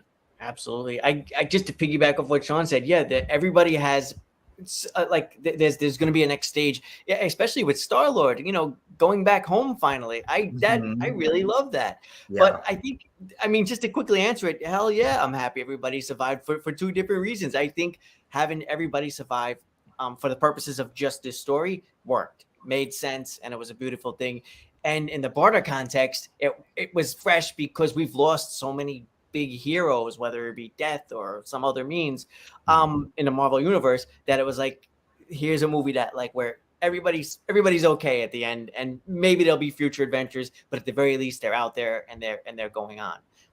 That's nice. I mean, they all went through hell. I mean, even with horror movies, when I see characters go through hell, I'm one of the rare horror fans that's like, well, you know what? I don't mind a bit of a happy ending, because we ran everybody through the ringer. So let's get a little bit of a happy ending. Like, we've earned it. This movie earns the happy ending. It does. It earns it. Anthony, so few movies earn their endings nowadays, I feel like. Yeah. I mean, some would say that their dog days are over. Have we talked about the ending yet? Say that. We're here. We're here. Don't always need death for resolution, even though sometimes it can be great. Yeah, I mean, it can be fitting, right? In some movies, it's almost fitting that a character goes, they move on. But in this case, I think they made the smart decision. Yeah, no, I agree, because I think that this is a good point for multiple reasons. Like, you don't always need it for resolution as far as for a character, and you also don't need it for like growth in other characters. Like, I feel like that's actually become like a very big cliche / trope as well. But I know we were saying that before, it's not always a bad thing, but that sometimes has been like unfortunately done to the point where it's like predictable and it almost loses its value, sadly. Is like that in order for somebody to grow as a character, to evolve to their next stage as like a hero or whatever, someone has to die. Right? That's like the formula. Yeah. Right. Like somebody's Uncle Ben to their Peter Parker needs to happen. It's like that doesn't always need to be the case, like you can definitely have ways of growing and evolving without it needing to involve a death. And actually, I think especially because it's been done so much, I give writers that much more credit for attempting to take it a different route if they do. Right, because I think that it's actually showcasing better in more ingenuity if you're trying to find a different way for them to go ahead and have that reasoning behind it. Plus, I mean, the entire framework. Oh, sorry, what? No, please, you go, please. I was just gonna say it's more of a twist that no one died than it is if someone did die. It's true. Yeah, I thought the same thing. Now with this, I don't have a banner. I could change this one real quick or whatever, but I did want to just squeeze this in quick. So as we were creeping up to the ending, and this will be a great way for you guys to squeeze whatever else about the ending in that you did want to, but when it came to like not just the ending of the movie, but then also the after credit scenes, of course, which if if at this point you don't stay at a theater, and I'm saying this because I've watched people walk out of my theater, I can't comprehend what is wrong with you people. I can't even be nice about it anymore. Why are you going to Marvel movies and walking out at the beginning of credits? But your mama raised you better, okay? Yeah, dude, my friend Danny says that stuff every time we go. He goes, this is somebody's first Marvel movie. Right. And if it's not your first Marvel movie funny. And you're still doing that, then, I mean, just seriously, right? Your mama's about to slap you. Anyway. Maybe some people are like, I'll watch it on YouTube. I don't know. Maybe, right? Yeah, they'll just Google it. Why? Just you're there. Just I know. down. Just go on your phone and look up when it starts. Finish your popcorn and But the part that I did want to bring up about these after credit scenes was one part in particularly when it shows Star-Lord right at home, and that was a very touching, cool moment to see him actually get home, see his grandpa, and I love that. It works really well. Yeah, isn't it unique? And what are your guys' thoughts on the fact that it takes the time to specify the legendary Star-Lord will return? Bitch, what about the Guardians? Well, I mean, the first after credit thing sort of implies that maybe we'll get some more with the new team. I don't know. But unless you get it on text on a screen at the end of a Marvel movie, Anthony, it don't mean squat. Then it doesn't count. Jace, you more than anybody know, whether it's Kang Dynasty or Secret Wars, the Guardians are going to reunite, and bro, everybody's going to crap their pants. Yeah. Well, and that's the reason why I didn't even bother making it into a banner, because it was almost more of a goofy thing to just throw in. But seriously though, isn't it just kind of unique? Right? It's not a big deal because I agree. I mean, they show the new Guardians lineup, so my gosh, But I thought that was kind of funny. Now, to draw backwards, this is more of a better point that I wanted to throw in when in regards to one of the after credit scenes. Ready? Yeah. That little girl that forgive me, I can't remember her name, but the little girl who's now a part of the new Guardians lineup. Mm-hmm. In the comics, she is the third character to don the name Captain Marvel. Okay. Well, she is actually in the comics the daughter of Marvel. Yes. Right. So, not only did I find that unique, but apparently I can't take credit for finding this. I saw someone, maybe they're connecting some stuff that's not actually fair to connect these dots, but they pointed out that it looked like she was wearing a specific bracelet. Like, that maybe resembled like a bangle. Like Get out of here. Like the other bangle that Miss Marvel doesn't have. Now, bruh, that's tight. If they do that, I ain't gonna lie, guys. Like, even though there's been no like very outright connections drawn to that, it would make me that much more interested in the Marvels. Because what's the whole concept? It's that when one of them uses their powers, they, trade spots with each other in space and time and all that type of stuff. Well, if all of a sudden they think it's just the three of them, and then realize, like, yo, why is something happening? Like, all three of us are here, and why are we still having stuff happen? You have that little girl come into play. Kind of tie yeah, you could tie it up as like the high evolutionary scientists were able to go to the Kree planet and get some specimen of like Marvel or whatever, or and that's how they were able to make this little girl as a replica of Marvel. Could be, man. Bro, you guys are talking some crazy Marvel geekness right now. Hey. I'm so lost, but I'm here for it. You are deep in the nerd weeds right now, my friend. It would be like, look, they already have the first Captain Marvel and the second Monica Rambeau, the second Captain Marvel in the Marvels. You have Miss Marvel. So, I mean, hey, seems kind of fitting. Like, just throw it all into the mix here and have the third Captain Marvel, I guess, be in the mix. I mean, again, it just seems to work. And the cool thing is it doesn't seem forced at all. Like, she just was there because she was there in the Guardians movie. It's not like they were trying to squeeze it in because we need to make sure you're in the next movie. Nope, she's just there, part of the Guardians. I think that actually makes it that much more interesting if they end up pulling her into the Marvel stuff. Mm-hmm. They're pretty good at bringing in these new elements for the most part. Like in the case of Adam Warlock, we could debate whether or not they execute it well enough. But for the most part, they introduce these things. I think they're pretty good at introducing things. Mm-hmm. We'll see what happens with it. Good thoughts, though, Jace. Oh, thank you. Well, I'm going to go down the rabbit hole on that one after this and check Wikipedia and Shawn, you can avoid all of that if you want. Well, it looks like maybe we got some conflicting opinion. It looks like Eric is not down for it to tie into the Marvels, and Sin's Corner also is just like, meh. I don't care. Oh, wow. It won't be seen. I think that's how a lot of people feel about the Marvels. I'm not going to lie, but I did not hate that trailer. I was so shocked by that, John.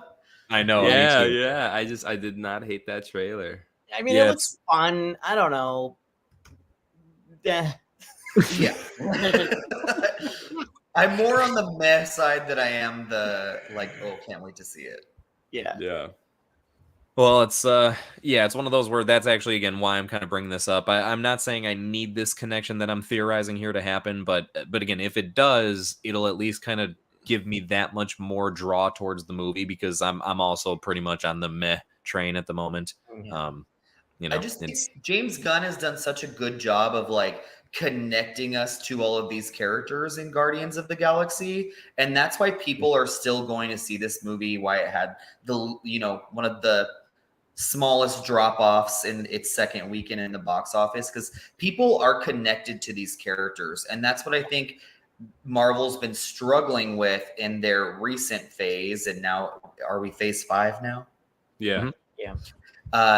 Is I don't think we're as connecting to these characters as much as we did at the beginning, like with Iron Man and Peter Parker and like all of these characters, all of these new characters, we're not connecting as much with them. And I think a lot of people didn't connect with Carol Danvers. Is that her name? Yeah. People didn't really connect with her. So, I think they decided, we need to add, Monica Rambeau and then the other girl from the other show. What's that show called? Very Miss Marvel. Miss Marvel, yeah. Like, we have to throw in these new characters because people didn't connect with Carol Danvers enough in Captain Marvel, you know? And Nick Fury too. So Yeah. and they throw him in there too. Speaking of which, Exactly. so it feels a little gimmicky to you. Okay, I could see that. Yeah. Funnily enough, everybody's loving Brie Larson now after they saw her on the red carpet for Fast X. And I'll just leave it there. Oh, okay. Wait, why? Oh, What yeah. did she do there? Yeah. Because It's honestly a trend. I didn't even know about this, Shawn, and I had to look it up. It's because she was like wearing like she basically looked very sexy. Okay. And everybody's going goo goo gaga over her, and people are going, maybe we were too hard on her. Maybe she is a good We Captain all knew Marvel. she was sexy a long time ago. Brie Larson has always been sexy. I've always loved Brie Larson. I don't know. I don't get this hate on her or why that happened. But I anyways. can't keep track of who the internet loves or hates, or it's a fucking rage fest and then it's a love fest. Yeah, I love how a red carpet look can be her comeback. Like, give me a break. Well, and especially because it's like, yeah, right. It's not even like something that she said on the red carpet. It's just that her appearance. You know what I mean? Also, it just kind of goes to show how shallow some of the fan base is, where it's like, whoa, hot female, you're good now. You know what I mean? It's like, I will agree with half of what Sin is saying. I dislike Captain Marvel because of how awful she was written. That I can stand behind. Brie Larson has anyone seen Room? Has anyone seen Room? Okay. Oh, come on, Shawn. We have an Oscar show together. She is incredible in Room, and no one can take that away from her. That's all I have to say. Short term 12, anybody? I've seen Yeah, the short Room. term Does that 12. count? Anyways, maybe she When should have Jump stuck to Street- independent films. I think if anything, it's it's kind of not fair. I think maybe, and I'm saying this being someone that doesn't care for her, but I think maybe she's caught a little bit of a bad rap just from being cast as that role, and it just isn't right for her. Yeah. But at the same time, I mean, how can you hold it against her? I'm sorry, for taking the role as an actor or actress. Well, Right? You'd be like, oh my gosh, it's a huge hero within a Marvel movie. It's supposed to be a big deal. At that point in time when it was first introduced, Captain Marvel was supposed to be the next Iron Man. Like, she was supposed to basically like lead the Avengers and be the face of the MCU. It'd be very tough. Well, exactly, right. But it'd be very tough to pass up that prospect. So I can't blame her at all for wanting to take it on. And, at the end of the day, we could all tear apart her performance, but you kind of wonder how much of her choice that was, especially if Shawn's, bringing up about like an example of where she's doing phenomenal acting. Look, even if you're a fan, I think you could probably agree that like she doesn't do the best of acting in Captain Marvel. But once again, is that really her choice, or was it maybe somebody from the directorial side being like, hey, we want you to do it like this? I think so. Right. And it unfortunately just came across not working well. So I think it was a blend of like not the best, well, I guess just call it like maybe not the best directing for her. Maybe not, you can say that about the whole movie, but for her as an actress. And then I also, again, just don't think that she was the right pick for the role in the first place. I think they absolutely could have got someone else. But yeah, I mean, it's unfortunate that now all of a sudden just seems like everybody is so up in arms whenever something's brought up about her. Yeah. Well, let's see. I want to go ahead and introduce a last subject, if we could, to kind of go ahead, right? Continue this discussion just a wee bit longer, but then start to simmer it down and bring it to a bit of a close there. Want to just showcase some of these comments before I jump into that, just to give some loves. Which I guess actually one of them is a question. Eric was saying, what did you guys think of how little Guardians 3 referenced the rest of the MCU? I liked how much it kept in its own pocket verse. Like the first two, glad Thor didn't show up. Yes, me too. I'm glad. I loved it. It's the reason it worked, because Marvel lately has just been all about connection and that substance. And this time they're all substance in that connection. Yeah. Yes. Cool. You hit the nail on the head there, John. Well said, man. Well said. Yeah, I agree. I think it was a smart move to keep this super disconnected from everything else, especially just because there's been a lot of stink around what they've been putting out, like we kind of said in the beginning. And it doesn't mean don't ever try to fix that stink, but it means maybe like let the smell fade for a bit, right? Let that fart clear out of the room for a bit, and then go back to the room. Love the analogies. Yes. Thanks. Yeah. You guys would hate me for this, but like I honestly forgot I was watching a Marvel movie, and that might be one of the reasons I loved it so much is because I was in James Gunn's world that he created, and like I was watching characters that I love and I care for, and I forgot I was watching a Marvel movie. And I feel like that's how it used to be too. Like when we watched an Iron Man movie or a Spider-Man movie, we didn't think like, oh, I'm here to see the next Marvel movie. It was like, I'm here to see this character. But it's become such a conglomerate and this like formula that it's almost become tired. So now I got to see the Guardians just in their own world, doing their own thing. And it was exciting to me. Yeah. Well, and that is nice to hear, and I could easily see why that's the case. It's got to be refreshing to be like, whoa, you mean I don't need to see 50 movies before this one? Yeah. Right? And It's like in this case, just the previous 2 Guardians of the Galaxy movies are good enough. And even at that, I don't know, you might be able to just walk into this one and still enjoy it. It was a great standalone story. It really was. Yeah. I mean, I think honestly, like, you know, if we put it together, the only part you'd probably be lost at, if you will, would be the relationship between Peter and Gamora. You know, you'd be like, all right, clearly I missed something there. You know what I mean? But yeah, I don't think you could just walk into this one and like not get what's going on. That's for sure. They do a great job of keeping that stage fresh like that. And so I appreciate them going for it like that. Sin was thrown in. It's not just Briefer not being right for the role. It's her behavior outside of the film. There are various things that people picked up on about her and the messaging in CM. Maybe I'm not too sure. Captain Marvel. Oh, okay. I didn't know if that was possibly trying to say something else. But anyway, that rubbed folks the wrong way. Yeah, you know, I can kind of say she at one point started up a YouTube channel. And, Really? yeah, it's pretty funny, and it's not supposed to be. I think one of the funniest things is she like one of the first videos or whatever, and I don't even know how to speak on this. I'm talking as if like I'm a well versed within her channel type of situation. There was one thing though that I thought was funny that stood out to me, where she makes a comment about like how her channel is supposed to be like everybody's welcome, and there's, you know, this is a judgment-free, hate-free channel. And it was like, why the hell do you have to announce that? Does anybody just have this immediate assumption that until this channel tells me otherwise, I'm assuming that it's a hateful channel? This is probably a judgmental zone channel. Like, I probably would be judged if I say so. I just thought it was hilarious, and it was like, it just came off as very fake, right? The whole thing felt very like, yeah. Oh shit, we didn't announce that for this channel, that this is Whoops. by the way, this is a judgment-free, hate-free. Okay, I just want to make sure everybody's aware. Don't come up in these comment sections with all this hate. Okay, we appreciate other opinions here.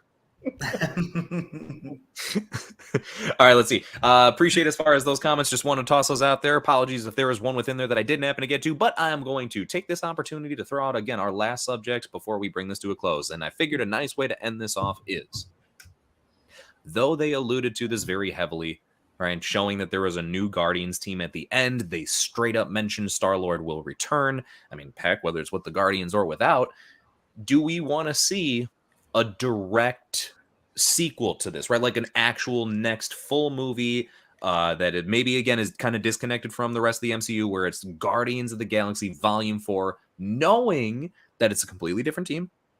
It's not James Gunn at the helm anymore, right? So what are our thoughts there? Please. so yes for you. Yeah. Yeah. Sounds great. But people are thinking it shouldn't be called Volume 4, just separate from that. Okay. I would say yeah, but like let's give it a few years. Let's let it cool down. Yes. Let's get some space. I and then mean, come back to it. yeah. I'd say next saga. Like phase 6. Yeah, like Okay. because I really don't know what they're gonna do with the multiverse saga, but I don't know, like if there's anywhere in between Kang Dynasty and Secret Wars or something after Secret Wars, but let the multiverse saga play out, and then you could probably do a fourth. It's interesting actually to say that, to like give it room to breathe, because there was a 5-year gap in between the second one and this one. Yeah. Yes. True. Yeah, and that's a bit odd. We don't usually get that much time between movies. Yeah, I think that's because we lucked out because we had ways to see them in other projects besides just the Guardians movie. Yes. Like I said before, right, there was Infinity War, Endgame, Love and Thunder. Like we still got our fair share of Guardians. We even got a Christmas special. Yes. Yeah. We got the I Am Groot series. I know everybody forgot that's a thing. I watched it. It exists. The lack of James Gunn is really, I think, what worries me. They're really going to have to find somebody who has that like spark of like childlike wonder and creativity and kind of like darkness and like dark humor. Like James Gunn brings a lot to the table, I feel like. And he is gonna like, I almost feel like he needs to find some, like James Gunn needs to come in and like, I'm gonna find my protege to direct the fourth one, because it's gonna be weird to see who they pick to direct another Guardians, unless they go a completely different route in tone and everything like that. And then if they go a completely different tone and that's not going to feel right. That's going to throw people off because people are going to be like, "Where's the humor? Where's the quirkiness? Where's the the witty banter back and forth?" So where's the good dog? Where's Cosmo? Where's Cosmo? Yeah. So well, hold on. This is something where, and I guess I don't even need to put this here. I agree. I'll let this kind of bleed into this what I was going to say here. So I agree that I want to see a Volume 4. Even if they don't call it Volume 4. I think it'd be kind of funny. I think that they don't. Why? Right? Are you trying to is that somehow more respectful to James Gunn if you don't call it Volume 4 or something like that? Or it's kind of like it doesn't seem like there's much of a purpose, but I wouldn't care if they just called it Guardians of the Galaxy followed by whatever subtitle they please. Cool, whatever. And with this new team, I think that I think it's a mixture of like not just do they need to find a new right director, because Shawn, I echo what you said immensely there. I think that was a solid point. You really need to find the right person to lead the creative charge behind this. You also, you gotta like really have another well-rooted story, because you're dealing with a faction of characters that, let's be honest here, have all been looked at as side characters up until this point. Yes. Right? Like Rocket and Groot are now kind of like the head of the team. That's something where up until this point, most people just looked at Rocket as like, oh, like the funny comedic relief every now and again. He's just, the raccoon that he's got these guns. He's obsessed with technology. Cool. Now he's, again, the head of the team. And then you got a couple of other people that are just completely brand new. Again, the little girl, I can't even remember her name. And I'm a huge fan of this stuff. So I feel like that's saying something to try and make it where she plays a pivotal role. Adam Warlock, even though we all had a decent impression, that's just because we kind of like the way that he was depicted as far as like Will Poulter. I think we just happen to be giving him more benefit of the doubt. But as far as the character and from what they've shown, it's kind of like, okay, I mean, sure, I want to see more of him. That's my only thought process there is like, I default to saying yes because I'm just a fan of this stuff. Of course, I want to go ahead and say yes. However, what do I really want to see? Like, I want to see more of Rocket and Groot. I think that's for sure. I would like to see more development of Adam Warlock. That's for sure. But then, like, everything else, it's like, shoot, that's right. Kraglin's still a part of this. And, I guess Cosmo, right? This children and everything. Like, it's that feeling. And that's the part that I think they would struggle with a little bit. It can still definitely be done and done very well. But that's the one part that I think they would have a hard time with. Also, Eric was jumping in with Phyla. I think he's right. I think that's the name of the little girl there. Also, there was one last thing, guys, that I know I was talking about using this as a way to wrap this whole thing up. But Eric brought up a good point. We even touched on this a little bit earlier. I think it'd be unfair to not at all touch on this. So we'll use this as the true way to bring things to a close, right? So with this being the final outing for James Gunn and it being the first positive impression that the MCU has managed to leave on people for a while, it's pretty unique that he's now completely jumping ship, although we've known about this for a while, and taking over DC. So I guess, if anything, this might be a good two-part question here, which is how do we feel about no more James Gunn in the MCU and kind of just like, hey, leaving us on a good note, but taking off? And then does this make us more excited for his projects coming up in the future? Where are we at with James Gunn? It's like his voice is so specific, and I link him to Suicide Squad, and then I see that he's writing Superman, and I'm like, And directing. Okay, and I love him, but then I'm like, does that fit? I'm hoping he proves me wrong, because I don't know if he's the right fit.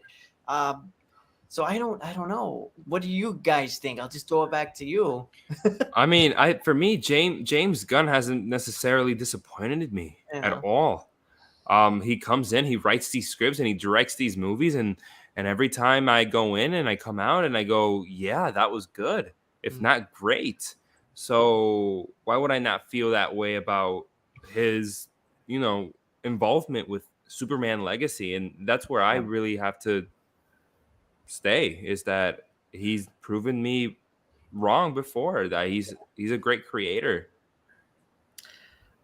I'm more on Anthony's side with this. I'm a little wary because I think of first of all, I think he's incredible. And John, you're right. He hasn't let us down before, but he's not let us down in projects like the Suicide Squad, which I love, and Guardians of the Galaxy. He's taken these outcasts, these kind of like bizarre characters and like fantastical things that he can do.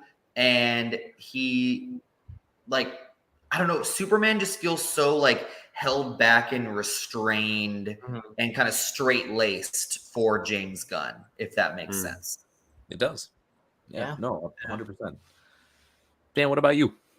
Yeah, Superman just does not seem like his thing. I mean, no, he loves Superman. He loves Superman, I know.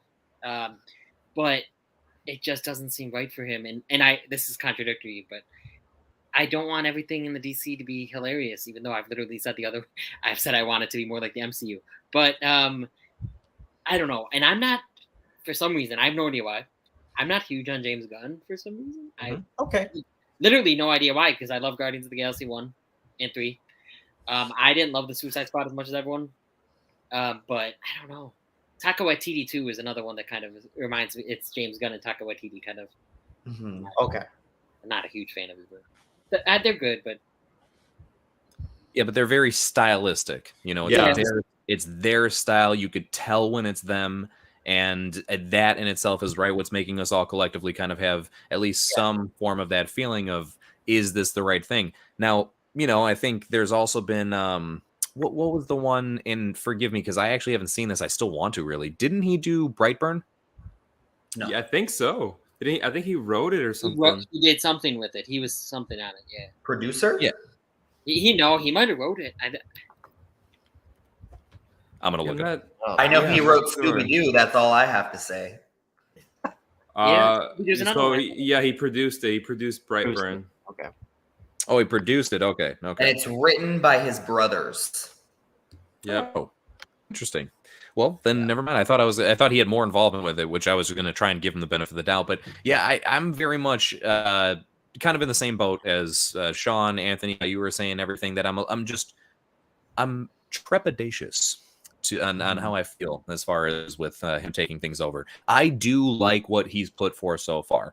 I can't say that I have much issues with anything. Like even Peacemaker, right? Dude was able to make an entire series about a character that I thought was, I remember when it first was announced, I was like, get the fuck out of here. Why are we doing this? And dude, I liked Peacemaker. At the end of it, I was like, give me season 2. I'm ready. Yeah. With that, I just think it's a culmination of different things. I think there's his style that I don't know how appropriate it is for all of the DC characters.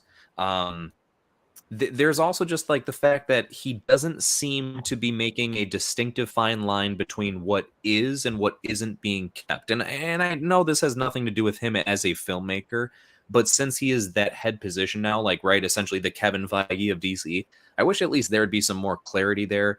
I think it's because they're waiting until The Flash comes out. I could be wrong. I'm sure that's what it is. You know what I mean? Because I think if you start really severing connections and ties all together, then you saw what happened with the box office stuff with Shazam, let alone what would happen with this if that went down. So I think they're really trying to kind of keep their lips sealed for a while. But, you know, you already went off on such the deep end there by getting rid of Henry Cavill. It seems all but too certain that Ben Affleck is for sure done everything, but then it seems like everybody else is still up, you know, for grabs. And I guess the weirdest part too that I can't help but throw in is the fact that he seems to be keeping potentially just about everybody else, but then like replacing his Superman or the current Superman and Batman with like just a new version of exactly that. Like it's just a slightly younger Superman, but it's not an origin story. It's a Superman who's already been Superman for a while. And then you're replacing Ben Affleck with another old Batman who's already got a son old enough to be Robin. And it's just like, you know, I guess it's like people criticize Zack Snyder so heavily for jumping so far into things right away. And like everybody is just clamoring and applauding for James Gunn doing like the same thing. And I find that to be a little bit bizarre that it's like, why is it okay that he's doing it? And especially again, when we say we don't know exactly about his style, and yet we were, you know, up in arms, or people in general were up in arms when Zack Snyder was doing it. It's like, I'm confused as to where he's going as a whole, you know. I think he's getting rid of everybody. And I think they're starting anew. And I think the only reason he hasn't announced yet that he's starting completely fresh is because they still want people to go see The Flash and Aquaman. Which that's more than fine. And I honestly would be fine with that, right? I'd prefer that as much as it sucked to have the, you know, the loss of Henry Cavill as the Superman. Yeah. At that point, just rip the whole Band-Aid off and just say, like, we're starting from scratch. And I think, honestly, you'd have, like, you know, of course, a lot of upset people, but a lot more respect from certain people if you just went out and outright admitted that.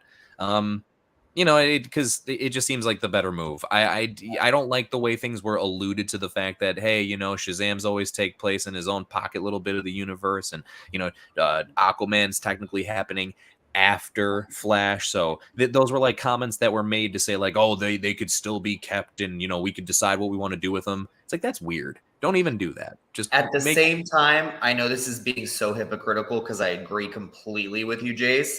But the one thing I don't want them to get rid of is Matt Reeves' Batman. Like, if he can have his own little pocket universe and they just keep doing that, I'll be so happy.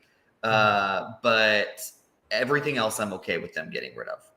No, and thankfully it does seem like that's the case. Like he did mention that Matt Reeves' Batman, Joaquin Phoenix's Joker.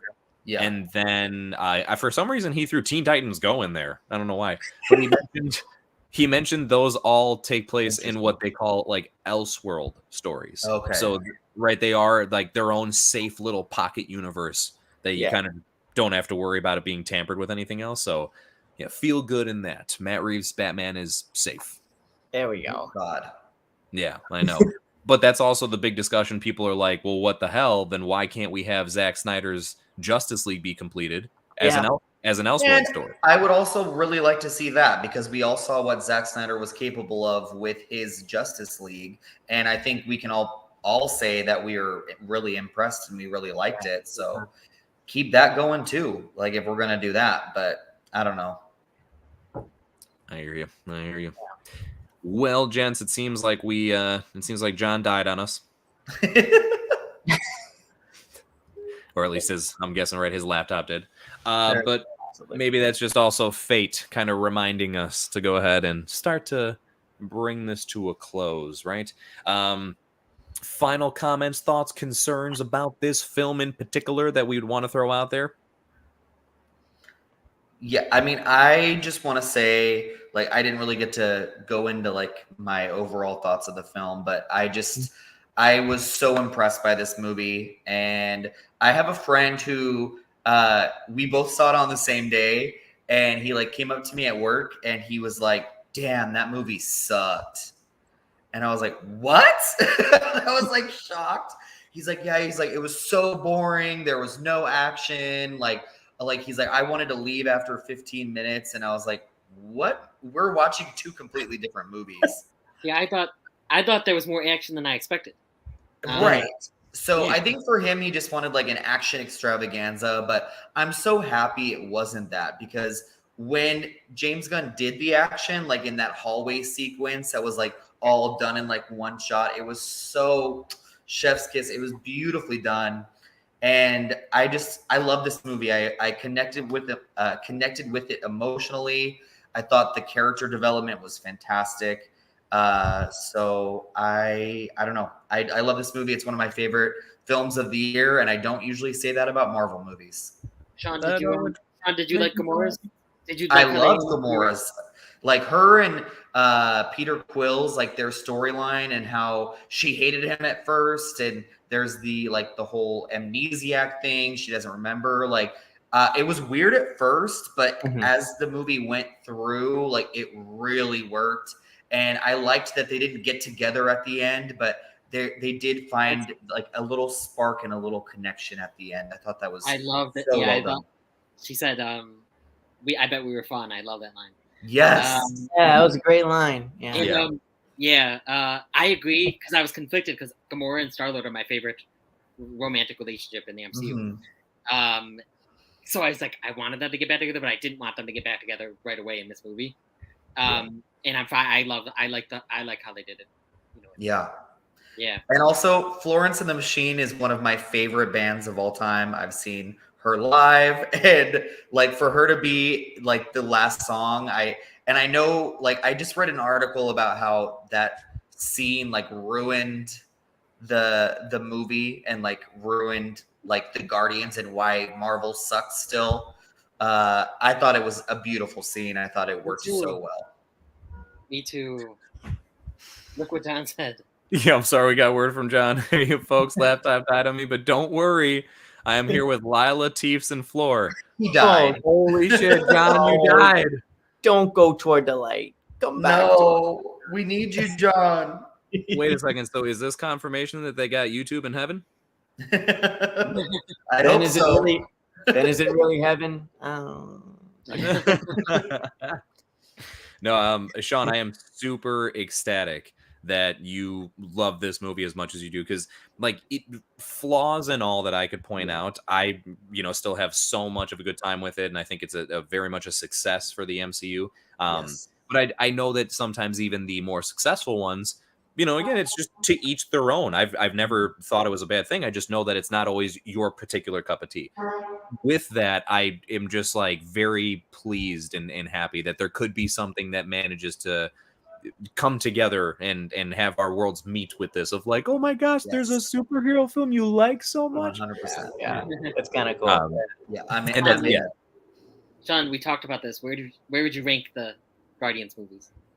Do you think? It's my favorite Marvel movie. It's your favorite Marvel. That answers that question. Yeah. Wow. Yeah. Wow. Definitely. Insane. I would say this one is number 1. Guardians Volume 1 is my number 2. And then Infinity War is my number 3. Dang. Yeah. That's saying Nice. something. That's There you go.